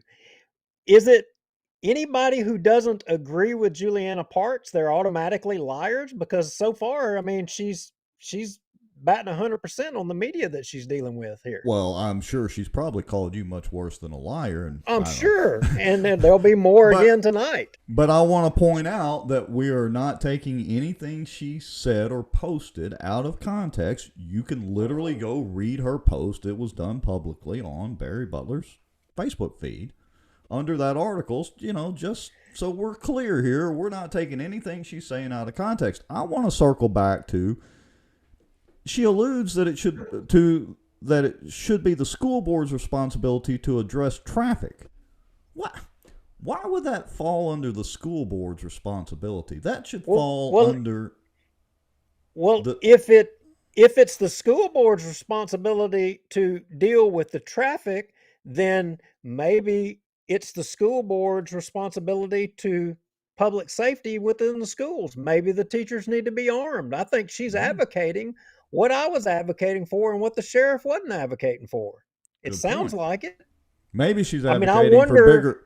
Maybe she's advocating for bigger government. Maybe she wants a school board to buy cute little, Tahoes and Suburbans or whatever, like the police jury has, to go do the same job that the OTD does. And so maybe the school board should have their own police force. Oh, wait, that didn't work in Texas, so it's probably not a good idea here. Yeah, we saw how that turned out. Yeah, so I don't know. I had a wild thought right here. She says my number is 318-469-5807. I mean, should we call her? I wonder if she would answer. She won't. She may not recognize the number. I'm wondering if we should call her and see what she has to say about it. Is she advocating that the school board should start directing traffic on the public highways, which I'm pretty sure falls within the sheriff's office responsibilities. I Yeah. mean, right? Am I wrong? I No. don't know. I mean, I think that's their. I don't know that the school board. I mean, I don't know. Is there any teachers out there? Do y'all want to start going directing traffic? Yeah, no, I don't think so. David Womack says 8675309. Well, I mean, and of course, Julianna, you're more than welcome. You've got our phone numbers. You're more than welcome to text us and come on the show and clarify, what your positions are and answer any of those questions. This is, this is one of those situations where we all agree that we want to do whatever it takes to keep the kids safer. Notice I don't say safe because you're never safe, ever. But keep them safer. And so, again, the issue to me is the money flow. Yeah, And, it's about the and what it money. actually costs. And if you mention anything about the money flow, then, oh my goodness, you're a liar, or, you're not for the safety of the kids or whatever else. Well, in this case, if you have a different opinion than Juliana Parks, you're untruthful, period. I mean, if you read and view it, I mean, apparently there's only one truth in her book, and that's her truth. Nobody else's truth matters. I mean, Right. it's one way or the highway with her. So I'm just curious, Sheriff Whittington, are we going to get the school board to start putting traffic cops? Is that where we're heading? Because one of your attorneys that represents your office, it sure seems like what she's advocating for. Yeah, I would agree. And of course, so then a few more comments down here. Rusty, our good friend Rusty Lombardino, says he has your back. I guess he was talking about Julianna. I don't really know, based on the way the comments done. But anyway, seems better to have SROs protecting the babies than directing traffic. Yeah, so they get run over while they're out there before they even get to the school. I agree, and go back up just a second. There was All one right. more comment that really prompted my expand. How could I miss that comment? Yeah, expand that one just a little bit. Yeah, so here's This one Allie, a now yellow stall.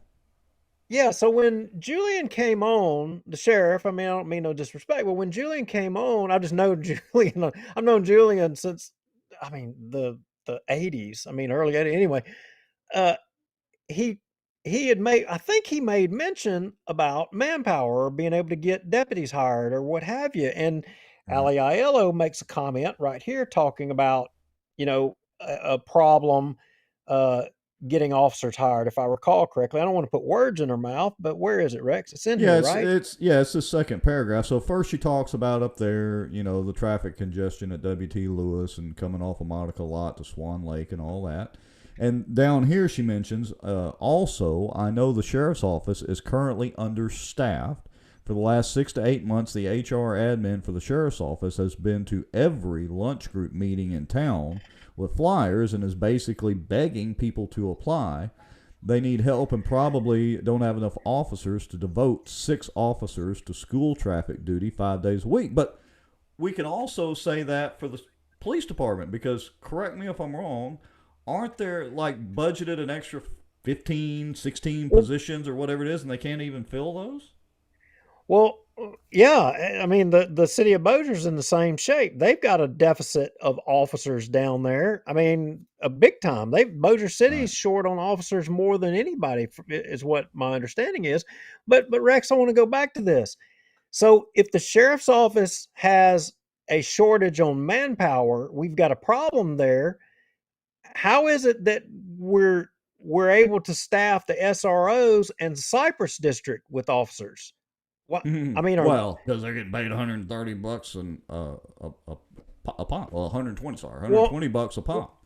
$30 an hour. well, okay, so you're saying it's because those jobs are better or they pay more money or they're more beneficial, but yet, I mean, if I have something happen out here at my house or on my street and I need to call the sheriff's deputy, I may or may not get one because we're short on deputies because they're busy being SROs or they're busy being Well, Cypress District this deputies, right? that basic scenario was addressed, oddly enough, at one of the Cypress District meetings. I'll have to go back and find that video. I'll see if I can dig it up here in the next couple of days and regurgitate it on the feed a little bit. But they kind of answered that because people were like, wait a minute. One of the arguments was, well, you're the sheriff's department. You're supposed to be covering this anyway. Why are they having to pay extra money to have you out here doing the job you're supposed to be doing? And that is a valid question. I mean, that's a public park. And the response, as best I can remember, but I may be slightly off here, but the basic response was, well, it's faster response time. They'll already be here. And, okay, technically that's true. Boy. Well, I think we're going to have to follow up on some of these staffing numbers and are we short? Are we not short? What are the salaries and the pay? And we're going to have to shoot off some public information requests. And ironically, I'm sure Julianna Parks will be the one that'll get it. So I would assume you guys are going to have to wait an exceptional amount of time to get that. I'm sure she'll drag her feet about getting us that information, especially if it doesn't pan out the way or whatever her truth is. So Right. we will see how that goes. I want to address, so Kaylee Larkins got great comments as usual. She says Cypress pays the deputies personally, or used to. I can address that directly, Kaylee. As of that meeting, which was a year and a half, 2 years ago, no, they don't. They pay the sheriff's department. According to the sheriff's department does pay the officers the full $30 an hour, or whatever the current rate is. It may be more than that now, I don't know. But that money goes to the sheriff's department first, according to the sheriff's department at that meeting. So, Rex, last show we talked about Topgolf. Remember that? Yes, we did. I'm waiting on the Topgolf. I mean, we're the John Daly's of Bossier now, according to the menu. Yeah, I'm telling you. I mean, look, I'm down with it. We need to go. I'm there. So, but back on this Topgolf thing, we kind of went in depth a little bit, and somebody shot off an anonymous email to us and said that we needed to pose a question. Oh. They already knew the answer, right? But they we needed to pose a question and we needed to get an answer. And the question was, who pays for Suite 13? Who pays for Suite 13? Yeah, we need to find out who pays for Suite 13. So if anybody watching knows who pays for Suite 13 out at the old Louisiana Downs, that, pass that information on to us, because apparently that suite, is... as in room 13, Suite 13. As in, yeah. Okay. Mind out of the gutter, Rex. Well, we need to know... We were talking about Epstein earlier. Yeah, we need to know who pays for Suite 13. That apparently, there's a lot of things that take place or has taken place that, resides in the suite of Suite 13. Wait a minute. Get your mind out of the gutter, Duke. I'm just saying that a lot of, a lot of answers would be found in that answer. Very interesting. I know somebody, I can't say who, that reached out to me a while back and let me know that this person was out at the racetrack and was in one of the suites, didn't indicate which one, with some, members of the Good Old Boys Network. It would be interesting to find out if that was in Suite 13. Interesting. It would be interesting to know. So, and we still don't have an attorney that stepped up to the plate just yet. Can you believe that? In Bossier, there is still not an attorney stepped up to the plate. You mean there's nobody in Bossier that wants to go against the Good Old Boys Network? No attorney, no lawyer type, nothing like that. Looks like right now, they're all lock, stock, and barrel. They're all tied together. That there ain't nobody willing to go against the grain. Maybe we need to just go across the river. That Ayers guy over there and his law firm, I mean, they seem willing to take on anything and do just about anything to make a dollar. Wouldn't Well, that that's be true. interesting? That's true. Boy, he could sure pick up a lot of clients on this deal. Yeah. Oh, wait a minute. Yeah. Oh well. I Oh, gotta there's a conflict watch what. there. Yeah, Yeah, I got a forgot that. little Yeah, conflict there. yeah, I forgot about that. Oh, speaking of that, I did want to mention that it seems that the Renee and David Hall lawsuit, they're going to come to whatever settlement agreement. And so I guess maybe in legalese, the Halls have won, but I think they've got to probably, I'm sure they'll end up having to pay the Cypress District or whatever. So, anyway, so that is the lawsuit itself. I don't think it's complete yet till they do all the lawyer stuff or whatever and get the documents signed or whatever. But apparently that one did go through the court system. What was it, last week or whatever? And that they are going to come to whatever the settlement is. So we'll report on that as we get some more of the documents, all that sort of thing. Well, I guess I haven't gotten any message from. Let me check. Any political candidate wanting to come on the show, but let me check. I don't want to speak too soon. Oh, well, while you're doing that, so I was going to talk a little bit about the actuarial report, but I'll save that for the next episode. It will post, if it hadn't already, on the Bossier Watch. And folks, what I would like for y'all to do is, this is the report. You know, when the insurance reform bill was going through Baton Rouge a couple of years ago, this was the big report that was part of the committee and that sort of thing. And if you read it, you'll see that it literally says it's not going to really save anything. So go ahead and read that, or take a look at it, and then we'll talk some more about it probably next week or on a future show. Hello there, future Mayor Jeremy Gallman. It's okay if you're late. Hey, you made it to the party anyway.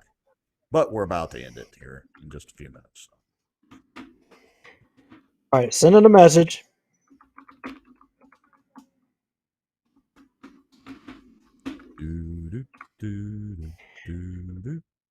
We'll see how it goes. So anyway,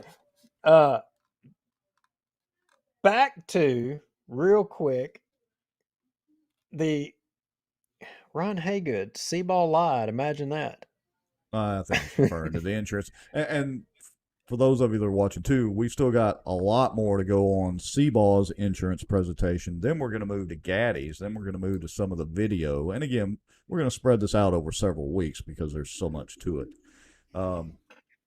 And we, again, want to hear feedback from y'all on whether your insurance is, if it happens to go up, if it happens to go down. Some of you indicated that in the last show. I think it was really about a 50-50 split based on the comments. So we're going to continue down the insurance path. And I'm trying to ad-lib for a few minutes to see if you get a response back on your text. Yeah, no response so far. Well, look, as we say each time, and we'll start closing it out with this. Okay, wait a minute. Well, wait a minute. He just messaged and said he's trying. Okay. Oh, is that Cochran? Yeah. Okay, is he trying to come in on the regular link or trying to call in? Regular link. Okay. If not, give him the call-in number because we could do that if we need to.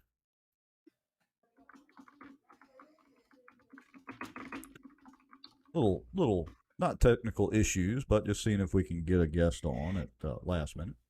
Yeah, sorry guys, this wasn't planned for Creighton to come on tonight. We'd been trying to get him for several shows, and he works late, and he had committed to come on the show, and then he ran. He didn't want to come on until after he qualified. Well, he qualified, and nobody ran against him. Well, all right. So he is live. So let me see if I can go ahead and pull him into the show here. All right, so hello, Creighton, and you are live, by the way. So we'll see how it goes. Yeah, hey fellas, how's it going? Pretty good. Appreciate you coming on, and we can hear you loud and clear. Can you hear us?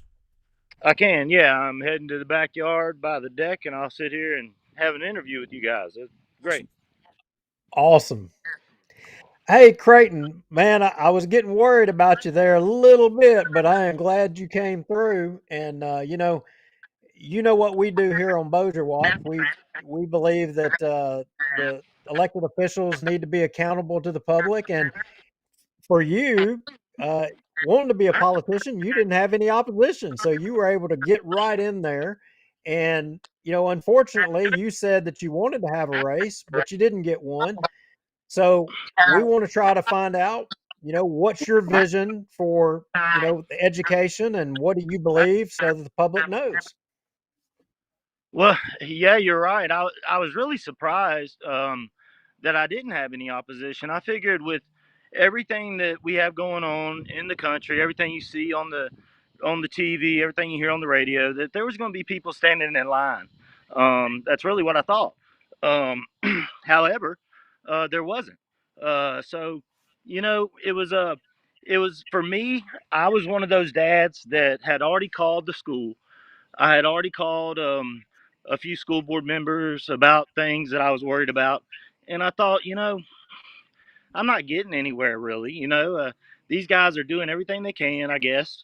Trying to do everything they can to do everything right. Um, and my questions, I'm sure, are kind of falling on deaf ears at this point in time, just because they're hearing it 100 times a day. So I don't know. I was listening to the radio one night. I'm a big talk radio fan, and I was listening to Mark Levin, and he kind of had a call to action kind of segment of his show, and I thought, it's my turn. It's our turn. I, I've always thought that I'm too young for this, or I'm not the right guy for the job, and that's exactly what got us in the position we're in right now. So Amen to that. I'm a local businessman. Uh, I would like to think I'm the best bicycle businessman in this part of the state anyway, maybe this part of the country. And I'm just trying to bring some energy to a seat that has probably been vacant of energy for a little while. All due respect, I grew up right next door to J.W. Slack, 2 doors down. Um, and when I set out this venture, I really there was two things that had to happen. I wanted to know that he wasn't running again, or that he would endorse me, so to say. And then B, my house wasn't even in the district at the time. So I went and talked to JW back in January, and told him my intentions. And at that time, he told me that he had no intentions of retiring. And we kind of left it at that. I kind of came home, told my wife. I said, there's a couple things that are going to have to go our way for this to even come true. We'll see what happens. We'll just leave it in the Lord's hands, and we'll go with it whatever happens. Well, my wife got awarded. She works in the system. She's a para up here at Apollo, and she got an award at one of the school board meetings, and I happened to be there for that. And JW had got done with the meeting. I was still there. I kind of wanted to hear what a meeting was about. And he got done with the meeting. He came over, shook my hand, said, "Kiddo, I'm not running again. I think you'll be a good candidate for the job. Go for it." Again, I grew up. His son was my football coach at Green Acres Middle School. I just have skin in the game. I have a wife that's in the system. Both of my kids. I have a kid that is in 8th grade at Green Acres Middle School. I got another kid that's at Apollo. She's in the 3rd grade. So, what better time? It's our turn. It's my turn. That's really how I felt when I got in. Go ahead, Duke. Well, man, that is perfect reason to get involved, and you're right. You're hitting on all cylinders. That you know what, it's never a perfect time for anybody to run, but you're at a point. You got skin in the game. You're never too young, or you're never too old. And kudos for putting your name on the line and stepping out there. Um, you know, on issues and kind of where you stand and what you believe. Where where did you kind of fall on the COVID mandate? The mask mandates, and I don't want to put you in a box or make you second guess, but that was that a lot of people. I'll tell you that I had some problems with some of the decisions that were made. Um, we see now, yeah, hindsight's 2020. The mask mandates were a joke. The COVID vaccines may ultimately end up having killed more people than they've kept alive. Would you have done anything different or voted any different, or how would you have been on that issue? Well, I honestly, I've never liked to play Monday morning quarterback when it comes to that, and I wasn't in the position to vote on anything. Nor was I preview to anything that my soon-to-be colleagues, I guess, were preview to. I would like to think they maybe had more information than Joe, general bike shop public guy, has. With that said, again, going back to my original why I wanted to run, I had called about things. I had talked to people. It really upset me that here I was at a bicycle shop and my kids were at home and everybody in the world that was at the school was now at the bicycle shop. It's like, what are we doing here? It was kind of redundant. I didn't understand it. With the mask, I never wore one at my work. I never made my customers wear one. If they wanted to, fine. We were our busiest at the bicycle shop at the time, and so here I am dealing with more people than I've ever dealt with before, and it just didn't make a lot of sense to me. Then after we knew about the mask, I understand that these people are making really tough decisions, and they were making decisions in the best interest of our kids. So I like to give everybody that benefit of the doubt. I would at least like to say that. So whether I would have done anything different or not, I don't know. I really don't, because I was just a bicycle guy at that time, and I'm still very novice to this political game. My dad is Jimmy Cochran. He's on the police jury, but my dad did a really good job of keeping his political stuff away from the family. I don't never talk about police jury stuff with my dad. We're busy 8 hours a day trying to sell as many bicycles as we can. But with that said, I knew that it was now. I'm 42 years old. I'm in the prime of my life. It was my turn to make a go at it, and I really look forward to bringing the energy to the seat and hope that I can make some really good decisions for the children and the people of Bossier Parish. So let me ask you this: Are there any specific decisions or specific things that prompted your interest and caused you to run? You mentioned, that some people had reached out to you and that sort of thing. Anything in particular? I mean, a lot of what we're talking about these days is around school security and all that. And I mean, is there anything that stands out to you that you think the school board should consider differently or anything like that? I really, I tell you, it was those times that I told you about earlier that I called people with the school board, and I just we had an incident over here on the corner at Green Acres, which heck, that's been happening since I was a kid there, and I guess for now that I'm a parent, it's a little different than when I was 12 or 13, and I was probably one of the knuckleheads out there fighting. These kids are fighting a little different than we did.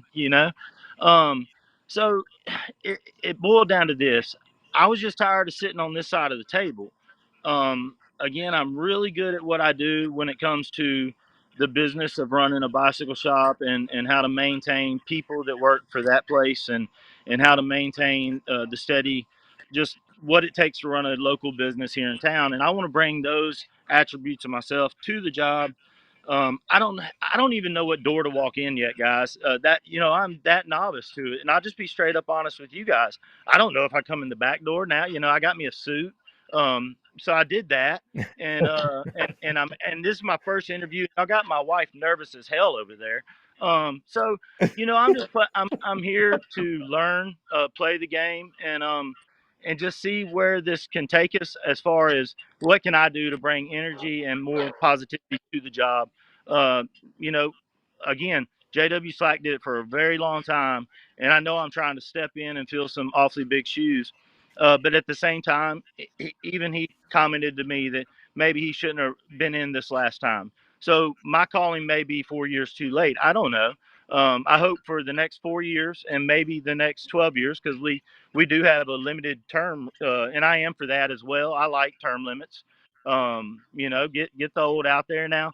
If I'm doing a great job and everybody loves me, it's sure gonna be hard to say goodbye. Yeah, and I'm Well, not going to hold. Sorry, Duke. I'm not going to hold you to any specific things because you're still relatively new at it. But of course, as Duke and anybody that watches the show can attest, I usually go straight to the Second Amendment. So we've all seen some of the all the issues that have been going on in Texas and different things. Do you have at this point? Do you have any ideas on anything that you would suggest to your fellow school board members? That we could do differently or better? Or have you paid any attention to this SRO and traffic cop situation and have any opinion on that yet? So, the first I heard about the SRO and again was just a little while ago with you guys, and so I don't have any input on that. All I know is what you guys just gave us, which thank you guys for doing what you do. When it comes to some of this stuff that's happening nationally in our schools, of course, this was a major reason why I got in. It makes me sick to my stomach that the government, the federal government, could be holding our kids over our head. For me particularly, I'm in Bossier City. My district is number 7. So a lot of these districts, a lot of these people, free lunch, things like that, maybe not be as big a deal as where I'm going to be, right? So I'm learning this balancing act is do I do this job with the mindset of my constituents, which most of them, let's just be honest, here in District 7, are most of the parents more worried about what's in the books in the library or if their kid's getting fed that day? I hate to say it, but that's just the truth. And so here I am. I don't want to see any of that. I don't want none of that that's happening, nationally coming to here to Bossier City. I love it. I have skin in the game. I know what it was like going to Apollo, to Green Acres, and to Airline High School, and I just want my kids to have the same thing I had. That's really where I stand on it. Fair enough. Yeah. I yeah, and I hate to somebody put in the comments a while ago and they said you are the most popular today than you'll ever be. And this is your honeymoon phase, and it's true, it is. Yeah. Because I mean, I wasn't ready for you to come on tonight, but and I don't want to cut your knees out from under you, but I got a million questions I could ask you about, but sitting here trying to think of an important one, not to waste time, and I'm babbling a little bit, but I'll ask you one question. I think that probably in the future we're going to have a new superintendent. And historically in Bossier, it seems like we can't get a superintendent that's not a coach. Now, I don't have anything against coaches, but the mindset or what the whisper campaign is that, well, coaches, you know, make the best leaders. I guess it's the syndrome. I don't know, but would you consider us having a superintendent that doesn't come from being a coach? Because it seems like in Bossier, all we can get for a superintendent is a coach. Yeah, absolutely. I think the best person should get the job. With that being said, I think that coaches play a humongous role in the youth of our kids today. I mean, heck, um, our superintendent now, I didn't play under him, or I think I was a little too young for that. But I did play baseball under Roland. And those people do make huge impacts in your life, whether it be good or bad. We never know. Some people might have had a bad experience with that said coach. With all that, I think that we should always take the best person for the job. So I would like to see who when that time comes, and of course I guess I'll be in that position. I'd like to see all the candidates and what they got to offer. And I say that not to back you in a corner, but a lot of people feel like that Bossier we place too much priority on athletics and sports and not enough on the education part, and that maybe it's time we had a little bit of a change is the reason I said. And I'd be remiss if I didn't say that, because a lot of people say it under their breath, but they don't say it out loud. And as you already know about me and Rex, we don't hold back. We throw it all out there. No, I mean, there's whispers all over the place. I've been running the BMX track out at Cargill Park, and for 7 years now, and that's why I can't come on Tuesdays. However, this Tuesday we got rained out there, so it just made it good for me to come on with you guys. And there's always whispers in the crowd. There's and I could imagine. I have no idea what they are, but heck, I drive by these football stadiums. I drive by where we're doing, and I see it from the outside, but I have no idea what's going on the inside. I really don't. My wife is a para up here at Apollo. I get to hear what she tells me. She's in the middle of working on her certification. Luckily, hopefully, if everything works out, this time next year she'll be a certified teacher in Bossier Parish, and so I am. I tell you, I am. I was a bicycle guy up until 3 weeks ago, and here I am. So I do want to get with you, Duke, later in the future, and let's hash out some of the real actual issues. To be honest with you, when I was sitting in that meeting, when my wife got awarded, and then I was sitting in the last week's meeting, I figured I better get me a suit and start going. Listen up, what's going on? I have no idea what they're saying. They're talking jargon that I've never heard before. If it doesn't have to do with switching gears on a bicycle, I hadn't talked about it in the last 25 years of my life. So I'm going to come in there. I promise you this. I'm going to give it the best I got. And I'm going to make Bossier Parish happy. I'm a prodigal, I'm a son of Bossier City, and just want to do it proud. Awesome. Well, I'll kind of start wrapping it up with this. I know you're big into BMX and bicycling and all that. Do you fish any? So you can ask anybody that knows me. I can't sit still long enough. I'm always doing something. I've been building this deck. God, look at that deck, guys. Yeah, cool. And the answer is no. I get frustrated. I suck really bad at things. I'm really worried what I'm going to do at these meetings. Like Well, I here's the reason I ask is because with fishing, sometimes we get a lukewarm response to it with some of the schools, not all of them, but I may reach back out to you and see if we can, I don't know what it might be yet at this point, but see if we can get a little support and backing in whatever capacity from the school board to further promote competitive bass fishing, because it's a huge deal around here. Yeah, I had a young man in my bike shop the other day. I wish I could remember his name, but apparently he's pretty good in the tournaments. And my wife is the coach here at Apollo for the bow, the bow and arrow, or whatever you want to call it. Yeah. Archery. That's right. That's right. So, I love all that. I played ball and stick sports because when in 95, 96, 97, that's all there was. People didn't know about it. BMXers, I existed, but I was one of only, 10 in the state up here, right? So I'm all for those other sports. We were at the last meeting where all the archers were there, and I look at these kids and I think, wow, that's really cool that they're getting acknowledged for this and they have something to do, because none of these kids, maybe 5 or 10 of them there could do something else, but out of the 30 there, they may not be doing anything else. So absolutely, bass fishing, it may not be my deal, but I support it 100% if it's for our kids here in Bossier Parish. Hey, we got something in common. When I was a kid, I got a mongoose for my birthday, and my best friend had a red line, and we used to do the bike ride and all that. So see, we got more than just fishing in common. That's right. That's right. Well, if it's any consolation that, yeah, I've done a little bit of biking, but it has been in Colorado and Utah and Wyoming. I love it up there biking in the mountains. But around here, it's too hot. Can't do it. Yeah, no, I get it. I've been to many of those places, and I've been lucky to have fun bike racing for the majority of my life. And that's going back to the start of the conversation. I was a bit surprised I didn't have an opponent, and without sounding like a butt face, a little let down. I like a race. I like to get spicy. I like for it to happen. I like to get my hands dirty. So I'm thankful for the position I'm in. But I was ready, like I told you in that text, I was ready to go. I had the T-shirt ready. I had the signs ready. And I'm still going to get a few of those. I was ready to go. We appreciate you coming Well, on.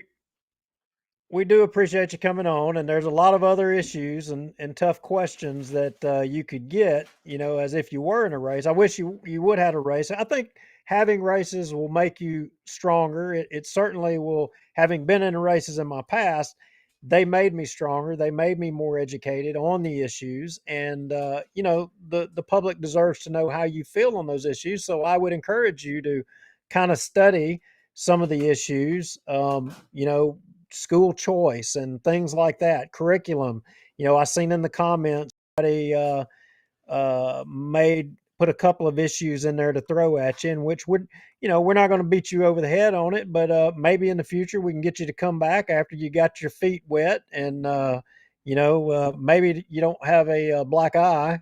You can come back on and kind of chew the fat a little bit about what's going on with the school board and stuff.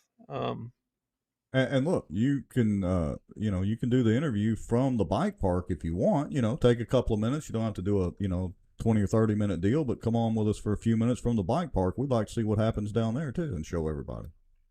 Well, I'd love to do that, fellas. Thanks for being kind to me, and yeah, let me get my feet in the batter's box, and then you can throw me a couple of fastballs, curveballs, and we'll take hacks at them. All right, guys. Sounds good, Creighton. We appreciate it. Yeah, have a good evening. All right, bye-bye.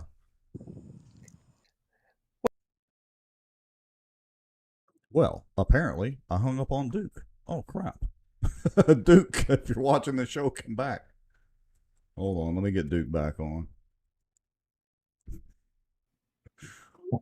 Well, apparently he clicked out right as I was reaching over, and then I accidentally hit you. So sorry about cutting you off. Oh, well, that's okay.